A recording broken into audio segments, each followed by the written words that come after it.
Hello and good morning, ladies and gentlemen. Welcome to this week's new episode of Breakfast with Boom. I'm your host, Mr. BoomStick XL. And if I sound like I'm out of breath, well, folks, it is because I haven't even taken off the jacket yet. I literally seconds ago sat down in front of the seat. I had to take my sister to a follow-up doctor's appointment. And of course, we hit traffic and, well, family first. But listen, we're here.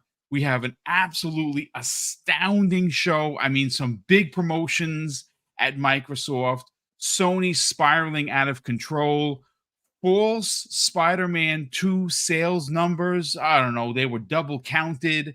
Of course, GI.biz had to issue an apology for their shenanigans. And folks, look, I don't get a dime every time there's a new subscriber to Game Pass. I don't get a dime every time someone buys an outfit on Call of Duty. What I do get is more value to our service known as Xbox Game Pass Ultimate. And one of the things that is going to print money for Xbox, starting in the spring of next year, is Call of Duty Warzone Mobile. Folks, this new game, is not releasing until spring of 2024. You know what's bugged out? You know what's crazy? You know what's absolutely insane? They already have 45 plus million pre-registered players. And the game don't come out until next year in the spring. Think about that for a second. So why am I excited? Oh, well, by the title, you can see PlayStation 5 players and mobile will fund the next acquisition of Sega or Square Enix or Crystal Dynamics or Eidos Montreal or IO Interactive. Basically, Microsoft is going to be printing money, and you know who's going to win? We're going to win. Now, pardon the gameplay. This is the start of Alan Wake. It's very dark. It does get a little bit more visually appealing to the eye. If it's too bothersome because it's too dark, I'll change it to something else. But yes, this is the first opening minutes of it. And yes, there is a big naked man that you see on your screen. If you can see it, it's not, again, not appealing to the eye, but it is what it is. Let's get to the intros. Start first with Crispy Bond. Brother, welcome, as always. We have a lot to get into. Some controversy, Spider-Man 2 numbers being double counted. I think more pointed evidence that the gaming media is corrupt. Because who makes that mistake? Because I know that when I went to school, the teacher taught me 1 block, 2 block, 3 block, 4 block, 5 block, 6 block. So I know how to count. I don't know what happened with at GI.biz and how the numbers were double counted, but man, pretty embarrassing. Good morning, kind sir. It's magical, Boom. It's magical. Inflation, that's what it is. Great to be here. Good morning to the chat and all of you fine gentlemen. And yeah, we're going to get into it because there is a lot to cover, and it seems like it always happens on Fridays. So I'm ready. Let's go. Yes, and I'm ready as well. Dreadpool, sir, welcome back. I'm glad that you were able to fix your PC woes. Obviously, normally we don't get you here normally on Fridays during the month of October because you and the missus do the whole Halloween thing. So it's great to have you here, and you return where we have 3 massive topics to get into. Good morning, and what have you had for breakfast? Because I had waffles this morning. Good morning, everyone. My apologies for last week. I was doing my best, but I ended up staying out of town, so I couldn't even make it back in time. So at least I jumped in the chat to say hello to you guys. Again, I miss you all, especially the month of October. We did Tampa Bay's Hollow Scream. So that's why I'm here. And then the computer decided to crash on me. And I'm like, no, I'm finally here and I can do this. So, but we got it going. So we're here. I'm doing a liquid breakfast. It's just coffee and Italian sweet cream, no sugar, none of that stuff. And, trying to a little bit healthier, right? But yeah, I can't wait to talk about all the things that we're going to talk about today. I got some fire to brew, and I got to tell you, that opening scene, that looked a lot better than the PlayStation opening scene. Yes. You know what I'm talking about, with the Yeah. big baby steps, whatever that game was called. Yeah, that's pretty bad. Yeah, that's the game of the year 2024. You're right. I thought we were talking about resolution and how everything had to be, yeah, whatever. You know what I mean. So let's get some serious.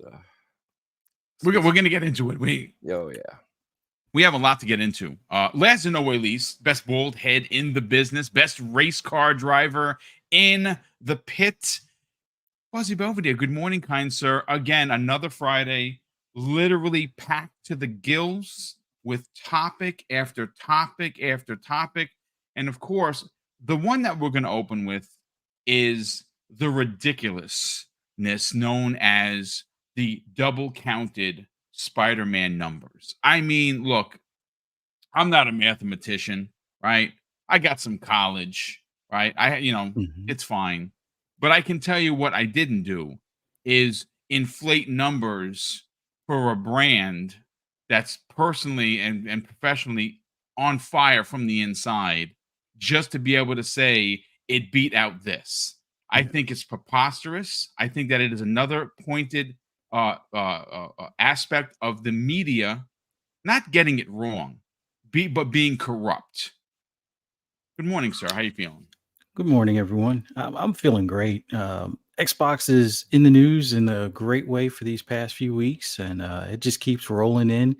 PlayStation, on the other hand, I remember that Looney Tunes episode or cartoon where it was like Bugs Bunny and Daffy Duck is like, one for me, 1, 2 for you. Or no, it was like one for me, one for you, and then 1, 2 for me, 1 or 2 for you, and then Yeah. 1, 2, 3 for me, 3 for you. And it's like, wait a minute, how is that all adding up? But yeah, PlayStation at this point, I don't know. We've been saying, hey, as PlayStation fans, because we all have our own PlayStations as well, like, hey, where's the roadmap? Hey, why aren't people asking questions about this or that? And PlayStation Nation's still quiet about the fire that's in front of their face and burning their shoes, but Yep.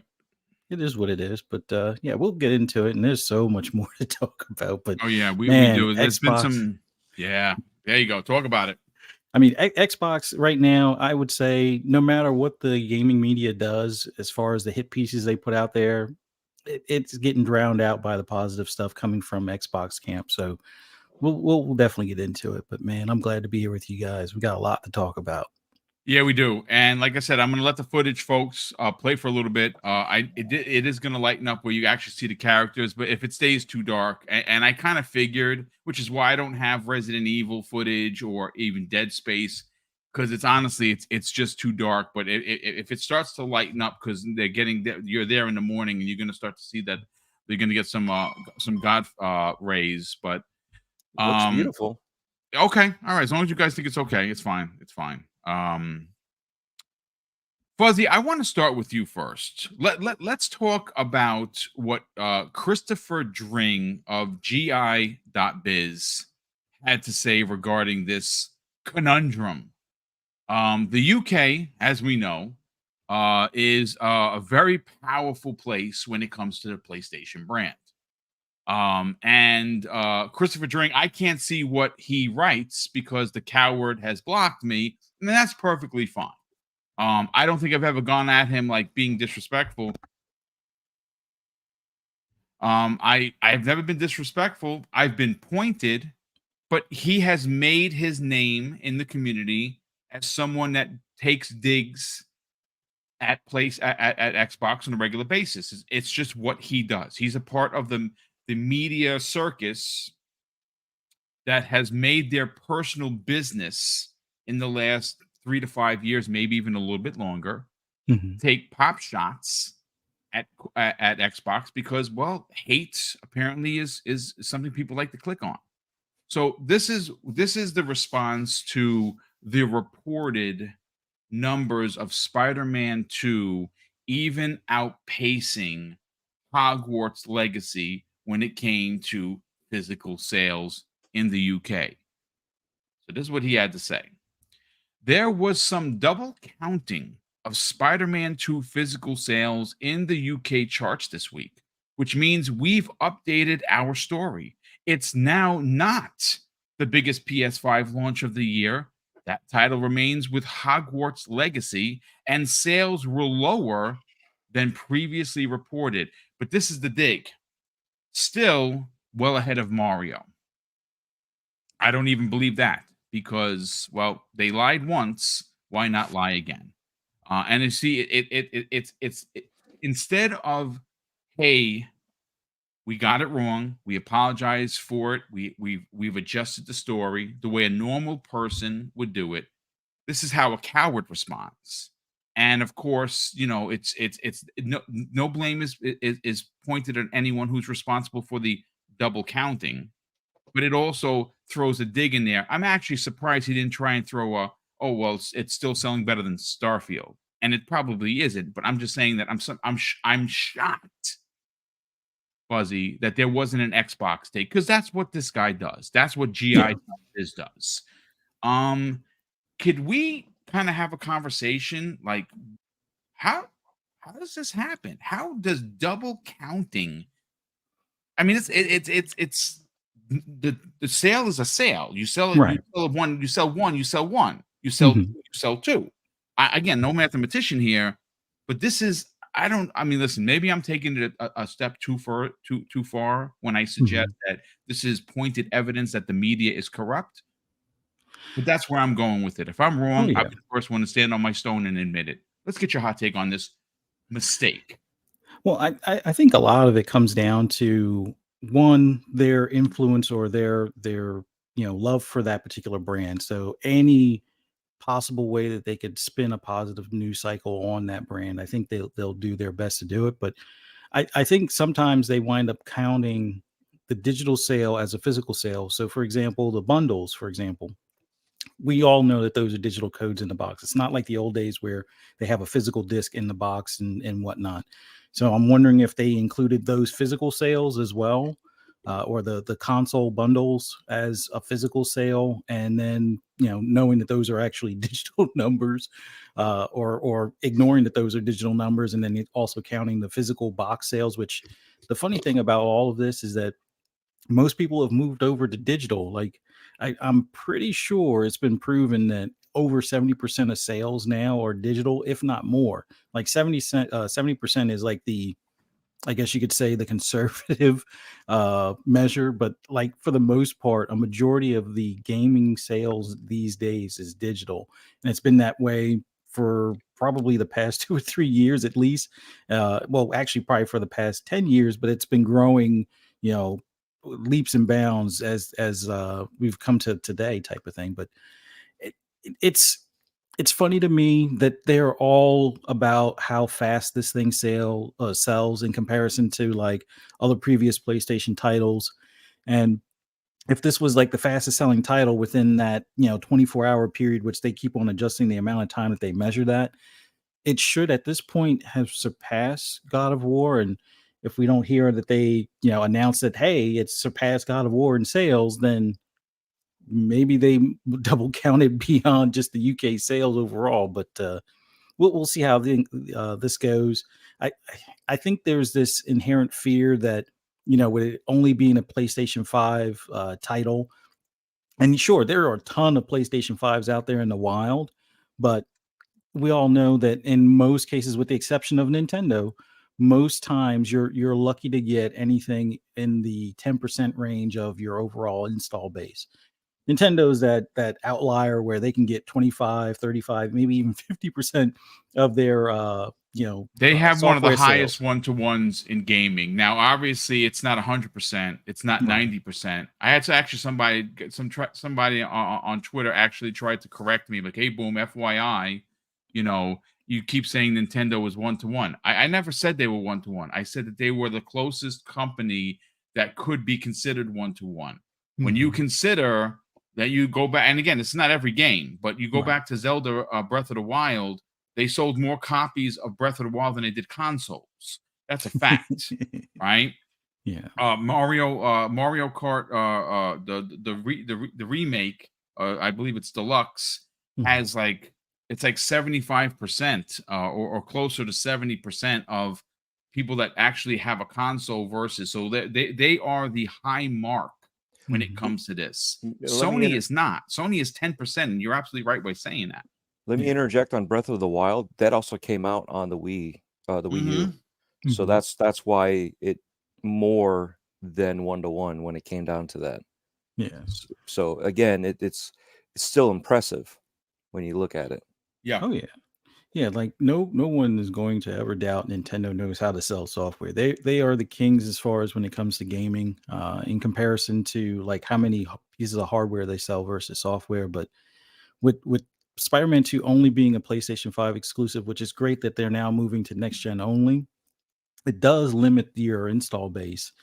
And as we've seen, like that 10% number tends to be the case with like a lot of the PlayStation, first party titles. I mean, when they had 120 some million consoles with the PS4 sitting out there, they're still only getting about 10% of the install base to buy them. Now, if that's a matter of scalpers still having them in basements, kind of doubt it, but I think it also comes into play where you'll have a household that may have multiple PlayStations, but you only need one copy for those multiple PlayStations in the household. So it's funny to see how quick the gaming media is to jump on board and say, "Oh yeah, this is the fastest selling ever," and they sold better than Hogwarts, which that's an IP that across the board, especially with it being on multiple platforms, it's going to be a hard one to reach.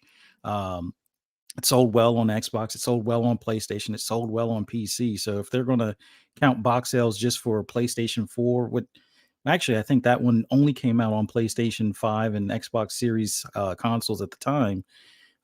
That one also kind of broke records for the fact that it had a smaller install base, considering how many months ago it came out in comparison to Spider-Man 2. But that being a multi-plat, that one is going to be a tall order to like surpass. And this just goes to show, I guess they overcounted or overestimated or whatever the case may be. But we'll see if Sony makes that announcement that this has surpassed God of War at this point. And if it hasn't, that's not the end of the world, but it will go to show that maybe that there's some slow in demand, and maybe Sony should consider releasing day and date on PC, or some titles should possibly still release on PS4 if there's enough of those out there in the wild where people haven't upgraded or been able to upgrade to a PS5 at this time. So we'll see how it goes. Well, look, Spider-Man is a brand that's going to sell. Now, unfortunately, besides only releasing for the PlayStation 4, and I'm going to bring Crispy Bomb in on the conversation, and I see there's a ton of super chats. I will get to them as soon as we're done with this topic. And if there are any that are topic related, I'll read those as well. Crispy, when you consider Spider-Man as a brand, right? Spider-Man as a character, especially now with Miles Morales, and the Miles Morales character is so impactful because he represents two astounding cultures in being half African American and half Hispanic, being Puerto Rican. And I think that having that kind of representation is not only incredible for the brand itself, but it's incredible for the children that are going to grow up. Because remember, we grew up in an era where Spider-Man was just Spider-Man, right? And there was very little or rare diversity. Now you look at Marvel and you look at the way things are presented. It's powerful imagery, right? And we've seen Spider-Man 1, we saw the Miles Morales expansion. Now we've seen them there together. They're equally in the game. They equally have an important part to play in this story. I'm quite enjoying it, but it's been marred, right? It's been marred with controversy.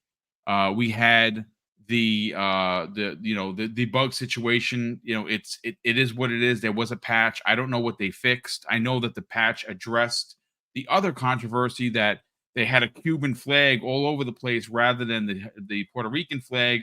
That's a bit of a marred. That's an insult, Boom. Let's be honest. No. It's absolute. And I see what you're saying, and I want you to go ham on it because it is an insult. considering how well they did with Miles Morales. And folks, I told you, I'm not going to tell you the same story again, but you know how I feel about that particular opening part. It moved me to tears, and I'm not ashamed to say it, and that's all I'll say about it because I've already talked about it to death. But now, on top of multiple controversies with quality, the fact that it's not on PlayStation 4, okay, I get it, generations, I totally understand it, even though it probably could run on a PlayStation 4 without a problem because Spider-Man 1 and Miles Morales did, but okay. Got the Cuban flag situation, you got the bugs, and now you have more controversy hitting this game in regards to false numbers being reported. Who are these false numbers being reported for?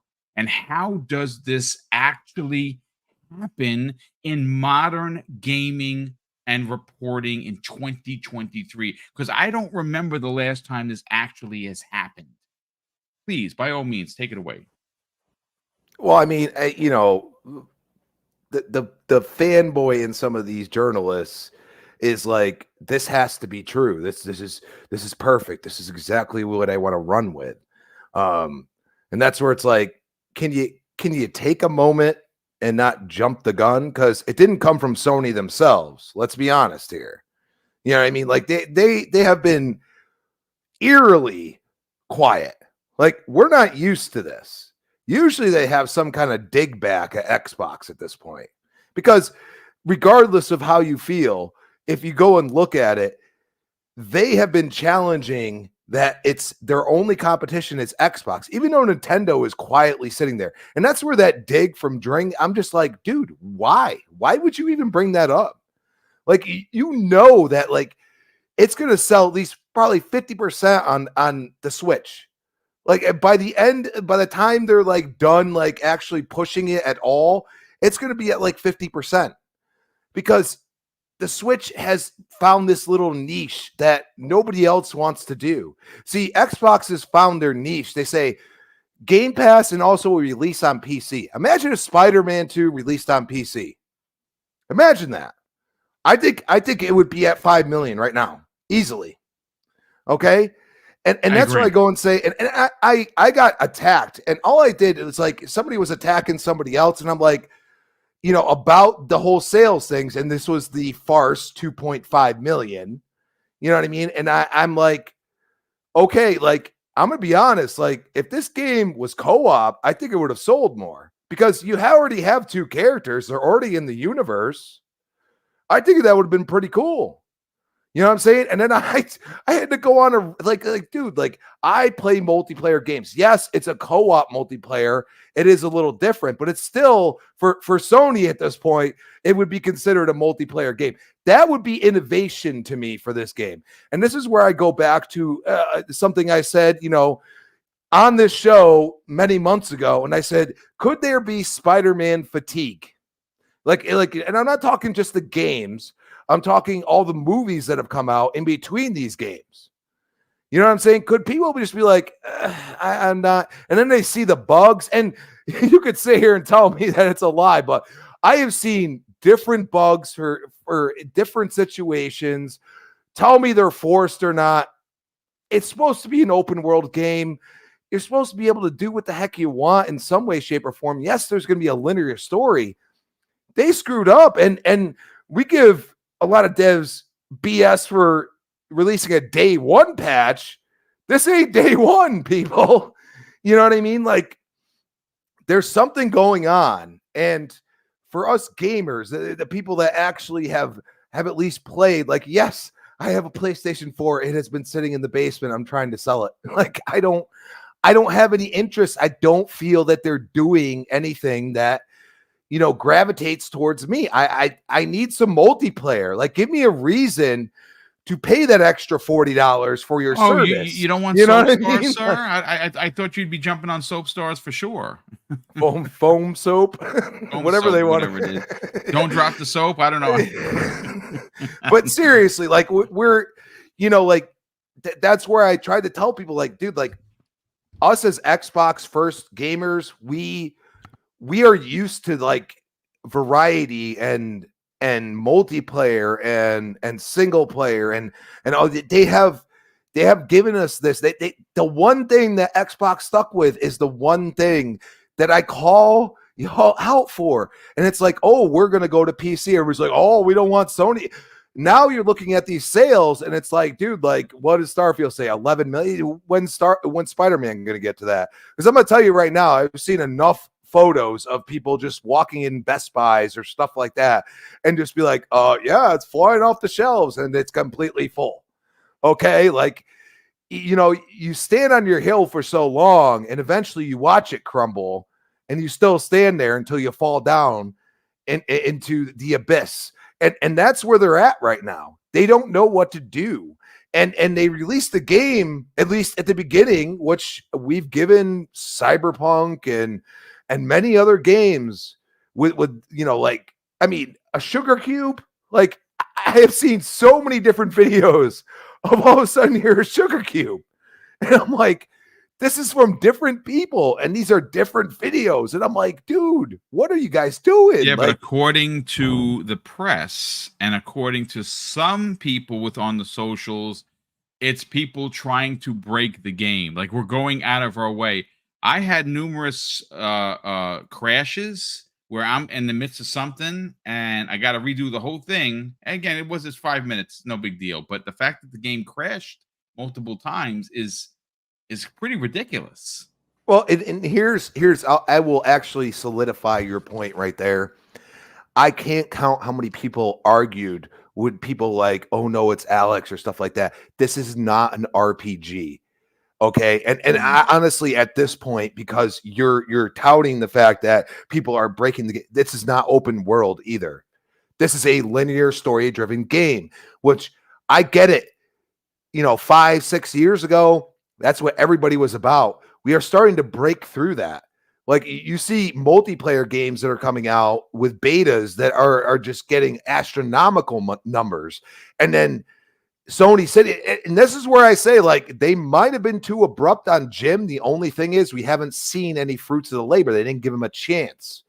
Now, the gas game thing, that's where, you know, we will all agree or disagree. It could be there, but you have to do it right. You have to bring out a multiplayer element, a reason to keep coming back. I've seen people already beat this game. I mean, you seen anybody like, you know, like, hey, like 15, 20 hours in, I'm done with, you know, like a game like Starfield, which apparently is always the comparison now. I just want to point that out. It's kind of funny. Like, you guys still talk about Starfield when you're trying to like bash it, and it's like, dude, like, you do realize like you're just giving it more, you know, eyes on it, and people are like, well, why is this game so bad? Why is everybody talking ish about it? Like, there's going to be people like that, so you are actually giving them clout. It's kind of ridiculous.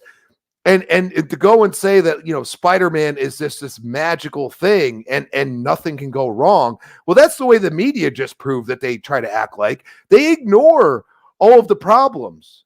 They ignore all of them. Yep. And us gamers say, no, there's problems. Not everyone's having the problem. We understand that. But there's enough people that have the problem that you needed to address it. And that's why they came out with another patch.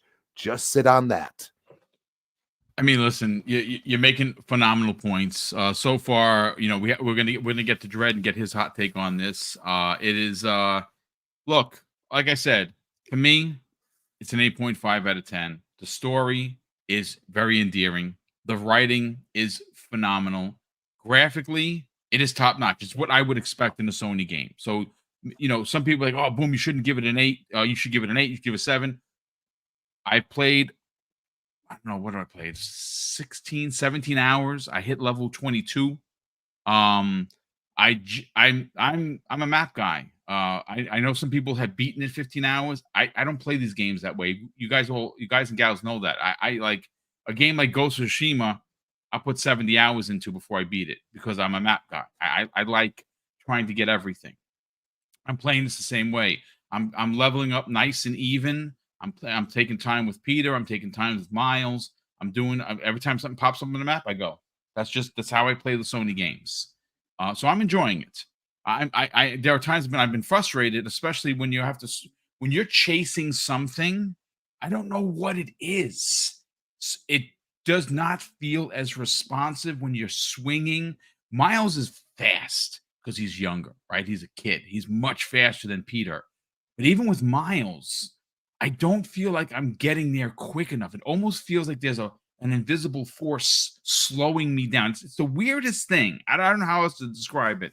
But before we bring in Dreadpool, let me catch up on the super chats. There's been quite a few of them. Bold Alpha Wolfpack drops, wow, what a very outstanding $20 super chat and says, did anyone see the Bobby Kotick interview on CNBC? They briefly touched on AI and how it was helping remake games that have been in the library for 30 plus years. So they probably already have some in the pipeline on the way. I did not see that. And okay, so from a fan of like a prototype, I'm a huge prototype fan. If there was a way that I didn't have to wait 3 years for a remake, I would be like, yeah, let's go. I am going to kind of push back a little bit on the whole AI thing because I don't want the industry to forget about the people, the human beings that make these games. I don't want to be able to be like, oh, let's remake a game, let AI do it, and then we're moving into the very serious realm of Judgment Day. I don't want to get there. I don't want to be killed by a Terminator. So I'm just hoping that we could, we have some guidelines for AI, because AI is amazing and it's going to do amazing things. But it's, I want to pump the brakes a bit. Scott Woodford drops a very generous $5 super chat and says, happy Friday. Well, happy Friday to you, brother. He says, I get fiber internet on Monday. Excited for the new Call of Duty. Keep up the great work. Well, thank you for the compliment. And that's dope. You're going to have hot fire speeds for when you play online. That's pretty dope. Drawn TJ drops a very generous $2 super chat and says, they buy the small studios and Sega and then WB and then done. I don't think they'd get WB across the finish line. There's no way. Sega is a different animal. I think that they're not going to purchase them. I think they're going to invest. You're going to see, like, I think everyone has talked about it, 49% of the company. They're going to invest a very heavy amount of money. They don't have to own them. They just have to have controlling stakes of what they do. I think that's the way to do it. Unless they do buy, maybe they buy Sega. I don't know. Bold Alpha Wolfpack drops an additional, very generous $5 super chat and says, please, for the love of God, get Crystal Dynamics on, bring back Legacy of Kain, Microsoft. I think those calls have been made, dude. I think Crystal, you got to remember, Crystal Dynamics and Eidos Montreal are working on 2 massive reboots for the brand in Perfect Dark and Fable. They absolutely need these studios. I don't care about the want. I'm telling you, what you do not want to see happen is what happened in the old Xbox One days, where they would get a game out, the game would be really good, and there would be no talk of a sequel because they did not own the IP or they did not own the studio that built them. A perfect example of that is Quantum Break. We'll never get a Quantum Break 2. Hopefully we'll get a Son of Rome 2, but that's probably going to be multi-plat. Killer Instinct is now going to be in a better position because of the studio that originally worked on it for seasons 2 and 3 in Iron Galaxy. They're gonna be actually, someone posted something that there's some sort of announcement happening on the 27th of October. I don't know if that's real. I mean, that would be today. I haven't seen anything as of yet. We'll keep watching. Worst case scenario, if something does happen, we'll talk about it on Monday. But Legacy of Kain, I mean, that would be dope. I'd love to see a reboot of that. I'd like to see a remake. Yeah, absolutely. Down for that. Oh, absolutely. I know you are, because you're a horror guy. K.O. Walker drops a very generous $5 super chat and says, Call of Duty mobile money will be crazy. And remember, during the earnings call, Microsoft banked $22.3 billion for the quarter. Holy matrimony. just crazy. Oh, wow. Very good brother, Smitty Smith. What's going on, dude? He drops a very generous $5 super chat and says, the people that double counted the Spider-Man sales were powered by the magical SSD, LLO, LOL, of the Book of X. Yeah, that's right. They used they saw it on the SSD and they counted it twice because there was two S's. So they figured two Spider-Mans. That's what they did. That's good. That's a good quote. Anthony Guerrero drops a very generous $5 super chat and says, good morning, panel. Well, good morning to you, Anthony. He says, BEC bagel for breakfast and been playing the Callisto Protocol 10 out of 10. Hope you'll have a great day. Callisto Protocol was so good. I got all the way through it. And that last boss before the patch was a father, sister, brother. I could not beat him. I'm gonna, since they fixed the difficulty, hopefully, because the spike was crazy. It was like I did good. I mean, you die. It's one of those games that you die a lot in because that's just the way it is. That last boss was ridiculous. So I actually have to beat that game. Gerald Mack drops a very generous $5 super chat and says, shout out to Double Barrel Gaming, Mr. Boomstick and panel. Salute, gentlemen. Xbox is on fire. PlayStation is burning. We are not the same. Hashtag gray beards. Hashtag Xbox World Order. Indeed.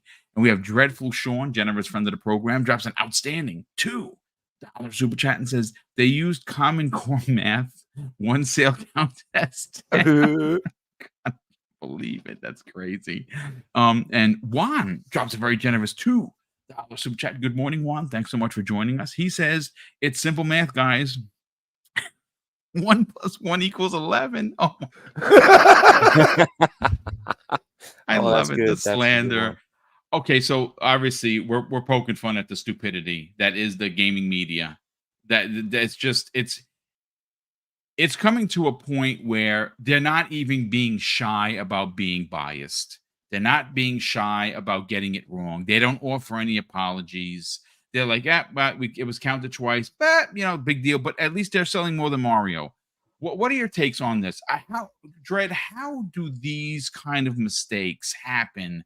And they only seem to happen for Sony. Like you didn't see, 22 million copies were sold or played of Starfield. You'd never get that. You'd probably get players cut off of the list. How does this happen? They let primitive AI do the counting for them. That's what happened. They and when I say primitive AI, I'm talking about the morons that are ponies and such. That's how it happens.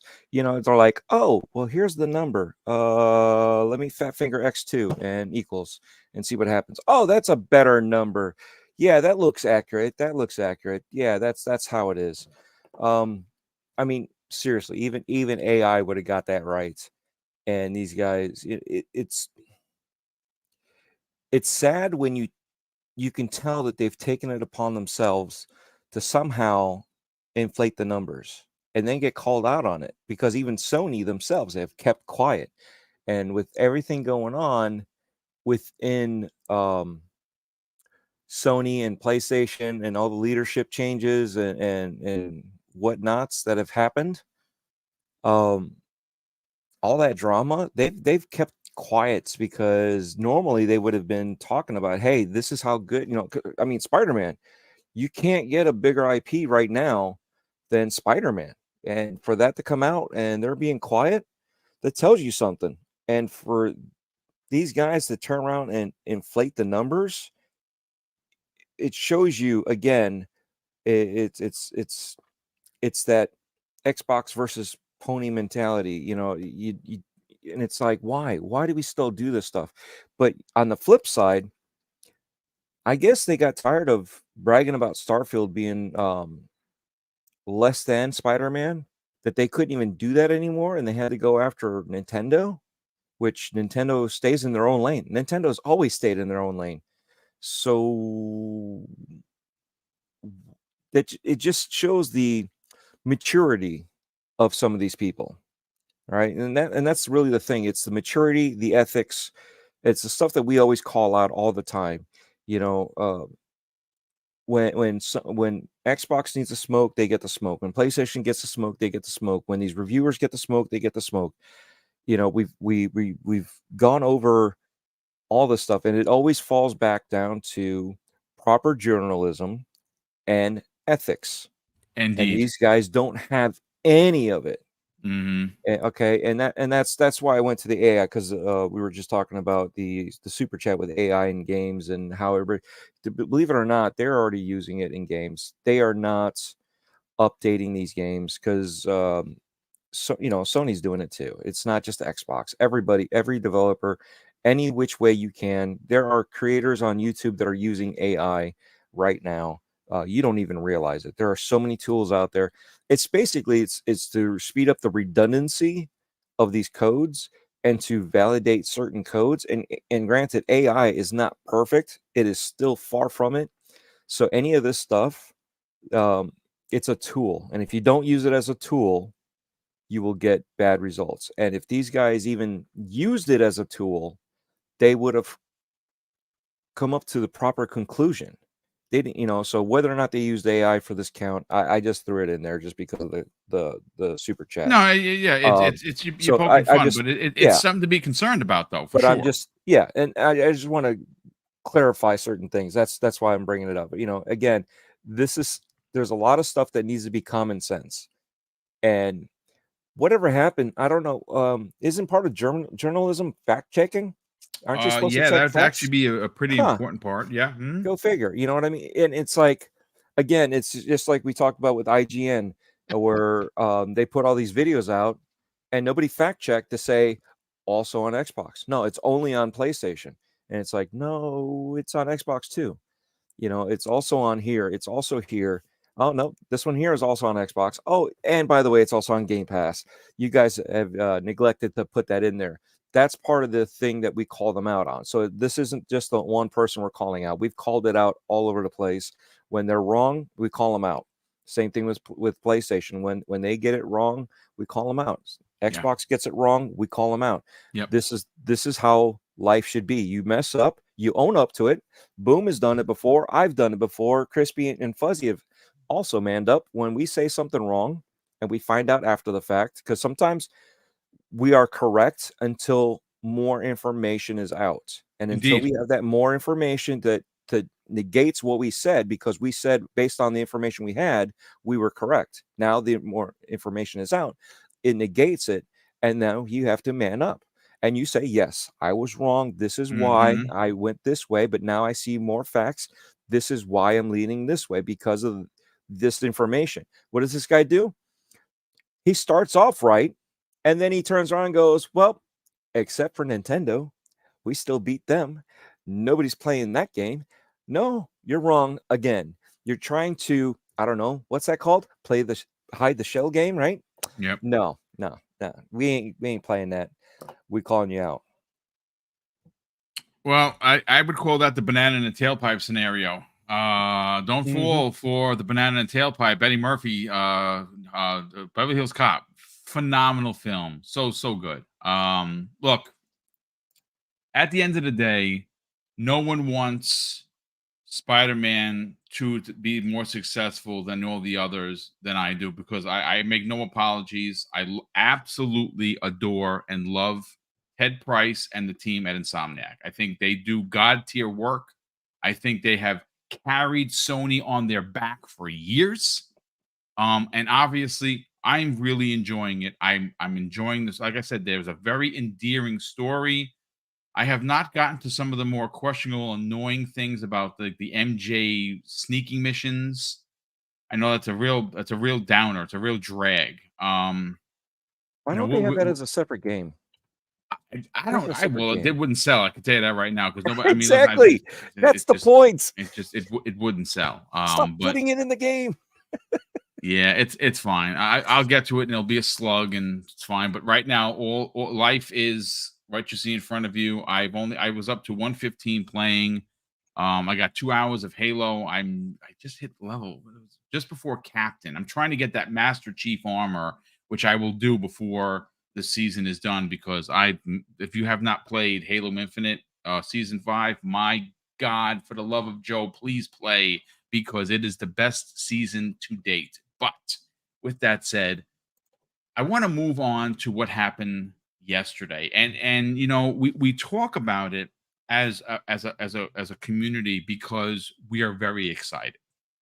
And the two individuals that we're gonna be referencing in this conversation, who I could not be more happy for, more proud of, and they deserve it 10 times over, is of course Sarah Bond becoming president of Xbox Game Studios, and of course Matt Booty getting a really big position and holding some serious say so over what happens at Bethesda. Now, I have a couple of things I do want to bring up for context, and I'll start with. Let me just get to her. Oh, and by the way, FYI, I know that we talked about the UK for Spider-Man. I have the top 10 games for Japan regarding sales of all the PlayStation games, and what's concerning, and I think this is where you see Sony's they got some real issues going on over there, is Spider-Man 2 for the PlayStation 5 has only sold 77,000 units in Japan. Now, if you look at what was sold for Miles Morales, which was the second one, that was almost doubled up. It only the Miles Morales for the PS4 and PS5 only sold 41,000 copies. Marvel's Spider-Man sold 132,000 copies for the PlayStation 4. And obviously, again, 77,000 copies for Spider-Man 2 in Japan. And thanks to the Black Viking, a generous friend of the program, as well as an amazing person in the community, he put this out on Twitter. And out of the top 10 games sold for PlayStation, Marvel's Spider-Man 2, which just released, is number 5. And in front of it is Resident Evil 4, Elden Ring, Armored Core 6, Fires of Rubicon, and Final Fantasy 16 at number 1. Final Fantasy 16 has sold in Japan, which is this is not a surprise, folks, 336,000 copies since launch in June versus Spider-Man's 77,000 since launch. And again, I'm going to be fair here. Spider-Man just launched, so I'm sure they're going to tack on some numbers, and it actually might beat Spider-Man 1, which is sitting at 132,000. But Crispy, you said something that's pretty interesting. Now, again, I'm a conundrum because I'm a Spider-Man stan. I make no excuses or apologies for it. So when there's a new Spider-Man game, Boom is going to buy it, and he's probably going to buy all the peripheral. I got the controller yesterday. It finally came in. I ordered the second. They're not the official plates, but they're as good as the official plates because a friend of mine, Jay the Destroyer, got them. He's like, Boom, you got to get these. They're just as good. So I ordered them. I'm not paying $200 for plates for the original for the official ones. I'm just not gonna. My order got canceled somehow, so that's life. But Crispy, you said Spider-Man might be running its course with the fans. It might be. What was the exact wording that you used? It's just there's like a point where they're just like enough's enough. Like I've seen enough Spider-Man. You know what I mean? Yeah. Like that's really what I'm trying to get at. No, it makes perfect sense. But listen, let's get into what happened yesterday, because I think that is a more powerful story for a multitude of reasons. Okay. Now, of course, I do want to shout out Benji Sales, who was one of the many. Tom Warren was out there, reporting this. All of our normal Hazardor Gaming, Idle Sloth. There's just so many people. The Black Viking, J-Rock was out there putting it out there. Tim Dog was making tweets about it. Sarah Bond, I have yet to meet. She does follow me on Twitter, and it's shocking that someone of her status quo would follow someone. Because again, I'm only have like I think 12 or 13,000 followers. I'm still very very low in the totem pole. But her getting this position basically tells me that she is ultimately, officially, without anyone saying a freaking word, going to succeed Phil Spencer when he is done. And I love it. I absolutely think that it is the most genuine thing that could possibly happen to someone that is incredibly intelligent, super pointed, and actually cares about us, the gamers, the consumers. She's a consumer first, front facing C-level executive, which is why one of the reasons why I really do dig what she's all about. Well, Sarah Bond, as president of Xbox, now oversees, folks, devices, player and creator experiences, platform engineering, strategy, business planning, data and analysis, as well as business development. And this comes the way of the Phil Spencer memo to everyone at Microsoft. And I think basically, according to Benji Sales, she essentially now runs the daily operations of the Xbox platform besides its studios. That is absolutely amazing and well-deserved. Well, not to be outdone, folks. Matt Booty, as he's known as Peaches in many circles, and the Killer, because obviously it was thanks, everyone thinks that he's mild-mannered, right? He got his glasses on. No one thinks he's a threat, and he rips open the chat. And there's a big M there, right? He's the dude that says that Microsoft is in a position to spend PlayStation out of business. That's the Killer. This is the Agent 47 that we didn't know we had, because, like I said, many people have given Matt Booty because you don't really hear from him, right? He's not like a Phil Spencer. He's not like a Sarah Bond or an Aaron Greenberg where we hear from him. But we did hear from him during the court proceedings, and that's the real Matt Booty. Well, folks, Matt Booty has been promoted. If you didn't know, and I don't think anyone don't know, but I'm going to read it verbatim anyway, to President of Gaming, Content, and Studios at Bethesda. And that includes the responsibility of overseeing operations at both ZeniMax and Bethesda. And the studio will continue to operating as a limited integration entity, but anything that is done, they must in fact report to Matt Booty. And that means what I tell you, folks. What did I tell you about after the Redfall scenario? That will never, ever happen again for Bethesda, Activision Blizzard King, or Xbox Game Studios. That is the last time that is ever going to happen. Okay, so let's bring this way back to, of course, Fuzzy Belvedere. This is a triumphant day. These are two C-level executives that have been a pinnacle part of the rebirth or the regrowth of Xbox. And I think why this is an even more important story, folks, is the market leader, PlayStation, who has done egregious behavior not only to the gaming industry as a whole with what happened with ABK, but the fact that they could give a flying F about their employees, because we see what's going on, and even worse than that, they rake their players over the coal. That ship is burning and it's sinking. And it just so happens that all of this amazing potential game-changing, pun intended, is happening at the same time for Microsoft. Two companies and platforms going in totally opposite directions. Let's talk Sarah Bond and Matt Booty, brother. Break it down. Get your hot take on it.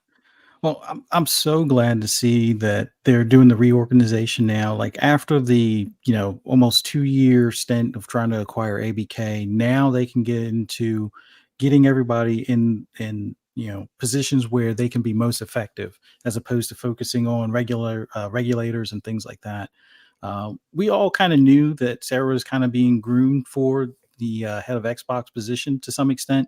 I was under the impression, well, maybe they'll throw her over at ABK first and kind of reorganize that, and then she can hop back and do Xbox. But I'm glad that they just skipped that move altogether and said, all right, here's the keys to Xbox.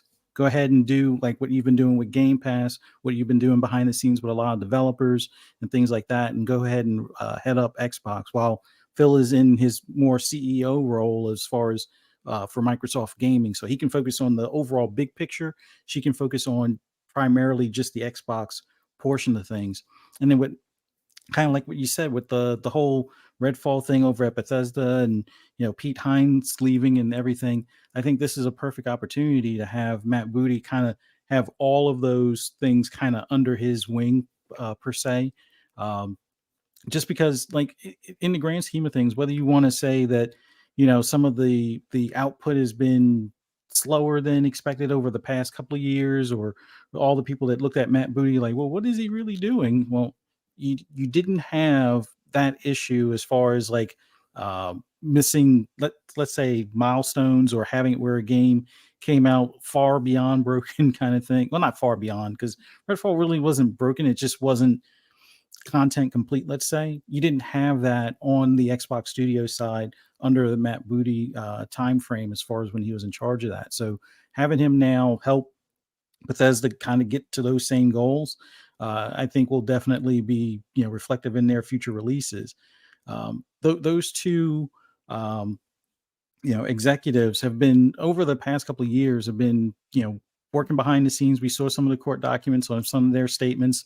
We've seen the fruits of their labor as far as the inroads that Sarah Bond did within, you know, the East, as far as going to a lot of devs in Korea as well as Japan, and even some of the studios in China, and getting content in Game Pass, getting content on Xbox in general.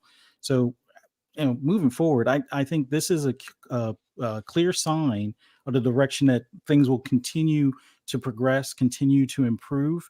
And at this point, like, if you look over at PlayStation, some of the same executives that would be in the position of what those two are in now, well, Jim is pretty much out the door here pretty soon, or we haven't really seen him. According to King, we should probably put out a milk carton or something like that for Jim Ryan, because no one's actually seen him in public kind of thing for That some guy's time. again witness protection for sure, no doubt. And then with Connie, I forget her last name, but Connie. I have it here. It's Connie Booth. Miss Yeah. Connie Booth. Yeah. You know, with her being kind of ushered out the door over at PlayStation, who knows? Maybe Matt Booty needs somebody under him as far as they can kind of be that pit bull to go into some of the studios and just make sure that they stay on track, or things along those lines. Although he's been doing a pretty damn good job on his own, but you know, it's just funny to me that, you know, you see one area doing the reorganization in a positive way, where they're promoting from within, they're expanding their overall reach, and then being able to double down and focus on future stuff in gaming. Where the other side of things, we still don't have a clear roadmap. They're losing some of their top officials, and they have kind of like a interim, not really intern, but interim leadership, as far as like somebody that's higher up the Sony food chain, kind of temporarily holding the reins for Sony or for PlayStation. Just feels a little off. It's almost like if Phil was pushed out the door, and then, you know, Satya or Amy Hood was running Xbox at that time, kind of thing. And we clearly see that that's far from the case. So I'm just glad to see Xbox now is hitting its stride, and I can only imagine what, you know, 2024 and beyond will look like.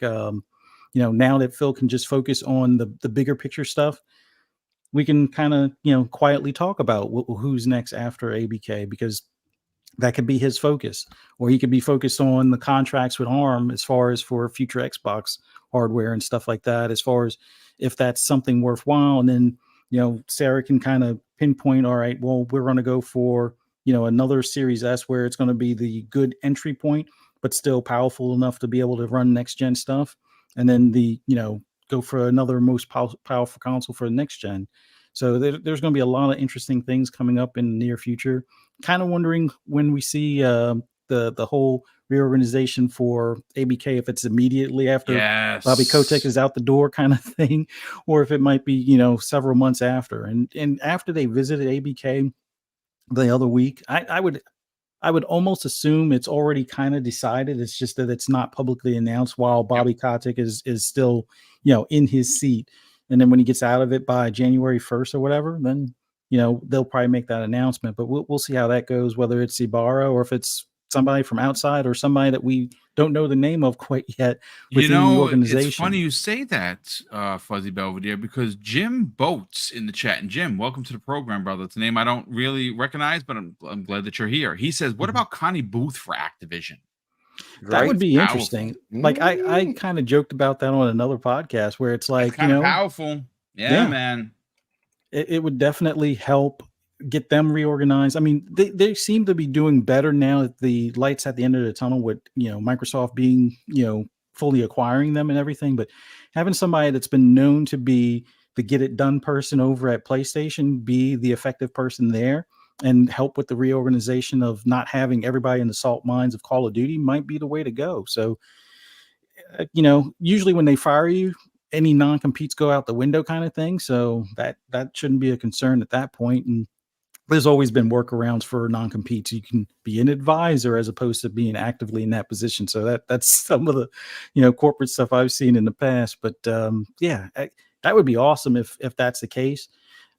Pick up from where, PlayStation of the past, where it was all about their quality control on games. It seemed like that's slipped a bit as of more recent, but I don't think that would be that particular individual's issue, as opposed to maybe higher up saying, well, no, that's good enough, push it out the door. And that might be where, Jim, failed at certain things outside of, focusing so heavily in games as a service and stuff. But we'll see how things pan out for ABK, but the future is bright for Xbox. And it, for all of those, naysayers out there that have been saying, oh, they're going out, they're going to be a third party in 2027. It's like, you might be projecting at the wrong company. You might want to look at the blue side as far as being a third party in 2027 kind of thing. Because if things keep on going the way they are, where they have to have, some of the higher execs at Sony running things at PlayStation, they might just eventually look at, well, we're not making enough on consoles, so stop producing them. But, we'll see.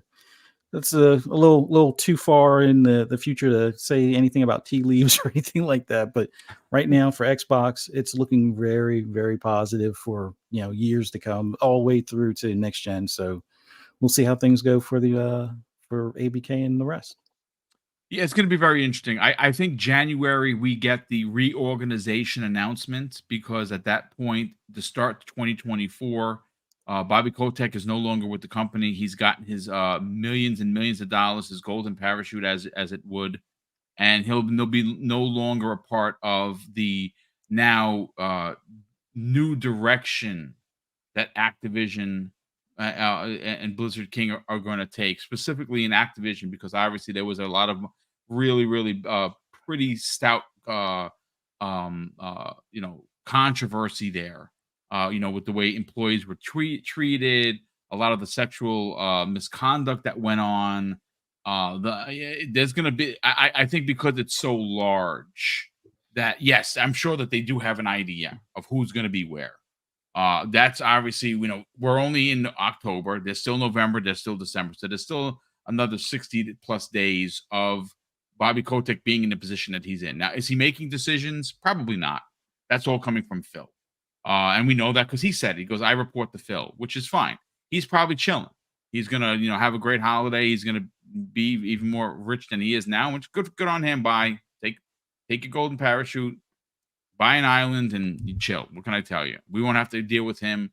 And we're going to deal with a more focused, union-friendly Activision.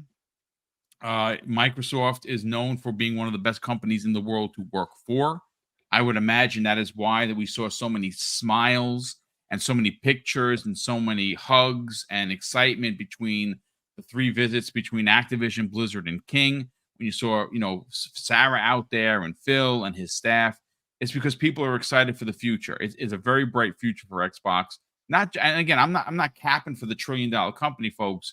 I'm looking at it from my point of view, but I'm also looking at it, and I think this is the most important thing, the human element that seems to be left out of the conversation when it comes to what makes these games. People, real people make that. But I want to reel it in. I do want to get to Crispy Bomb, but Crispy, I want to give a shout out to Galdorf 529. He is someone that's in the chat, and he says he's been a soldier for 12 active years. So thank you for your service, brother. We truly appreciate you defending the flag as to give us the freedoms that we have. Let people take for granted what our soldiers go through, both while they're on active duty and when they're not active duty. And he says, today is one of the worst days in his 12 years. I'm sad to the point where I'm a little depressed. Thanks, Boom, that you are here. Well, brother, we are here for you. And my DM is always open. It's Mr. BoomStick XL on Twitter. If you're not following me, follow me, brother. And you need to talk. Let's talk about it. I served during Desert Storm. I served the NYPD for 21 years. So I've been an active member practically my whole life. So I understand. But if you and I want to throw this out there, folks. Katie Babs, if you don't know who she is one of the disc jockeys over at SiriusXM on one of the channels that Mrs. Boom and I listen to. And of course, that is Octane. We like heavy metal. That's our bag. And she kind of puts out almost every day religiously that if you are someone that is struggling with mental illness, if you need someone to talk to, and there's no one in your family you can't talk to, dial the number on your phone right now, 988. Super easy. It's free. You can get it. You could be anonymous. It's 24 hours a day, 7 days a week, 365 days a year. You need someone to talk to. If you're feeling like you're on the edge, and there's someone you can't reach out to, and maybe talking to a stranger is better. Maybe somebody that understands what you're going through. 988. Dre, do you want to add something to this, sir? Oh yes. And I'm sure I speak for Crispy and Fuzzy that both are, all of our DMs are also always open. I always say that I usually wait around the holidays, like for Christmas, but it's always 24/7, 365. Just reach out. We may not, we are definitely not experts, but if you just need someone to listen, we could be that ear, and definitely dial that number if need be. But we care about everybody in the community, no matter what. It doesn't matter if you're an Xbot or a Pony or a Nintendo or whatever. We don't care. You're a human being, and we care about each other. That's how the community is. We're family. So definitely don't feel embarrassed to reach out. Absolutely. Never do that, because if you need to, listen, my pops was one of the smartest dudes I've ever met in my entire life. And he used to tell me, Craig, never be afraid to ask for help. And I lived that my whole life that way. I'm never afraid to ask for help. Flash, don't worry, brother. I'm going to get to your super chat in a second. I want to get to Crispy, because we still have to talk about Call of Duty and how PlayStation players are literally going to fund the next Microsoft acquisition. Now, whether that's a publisher, whether that's a bunch of studios, or they're going to help fund some of the big AAA first-party games, the same way that, according to Jim Ryan himself, former manager and head dude over at PlayStation, the Call of Duty revenue helped pay for the development of first party. Well, now that is going to sit well with Xbox. And you know what that tells me? They're going to be able to take chances. They're going to be able to get weird. And they're going to have so many games in active development that they're going to drown out the competition. Crispy Bomb, let's just continue to talk with Sarah and Matt Booty. This is a triumphant day for them, for their careers. They've earned the position that they have been promoted to. I'm super, super stoked for what is coming in the next few years. I don't think it's going to take too long to see a lot of their personal decisions, their managerial decisions, come to fruition. Let's get your hot take on what happened yesterday. I mean, let's be honest here. Who better than Sarah Bond to take over for Phil? Nobody. Who better? Yeah, Who nobody. better? And we could take out all of the elements that people are proud of. Let's take them out.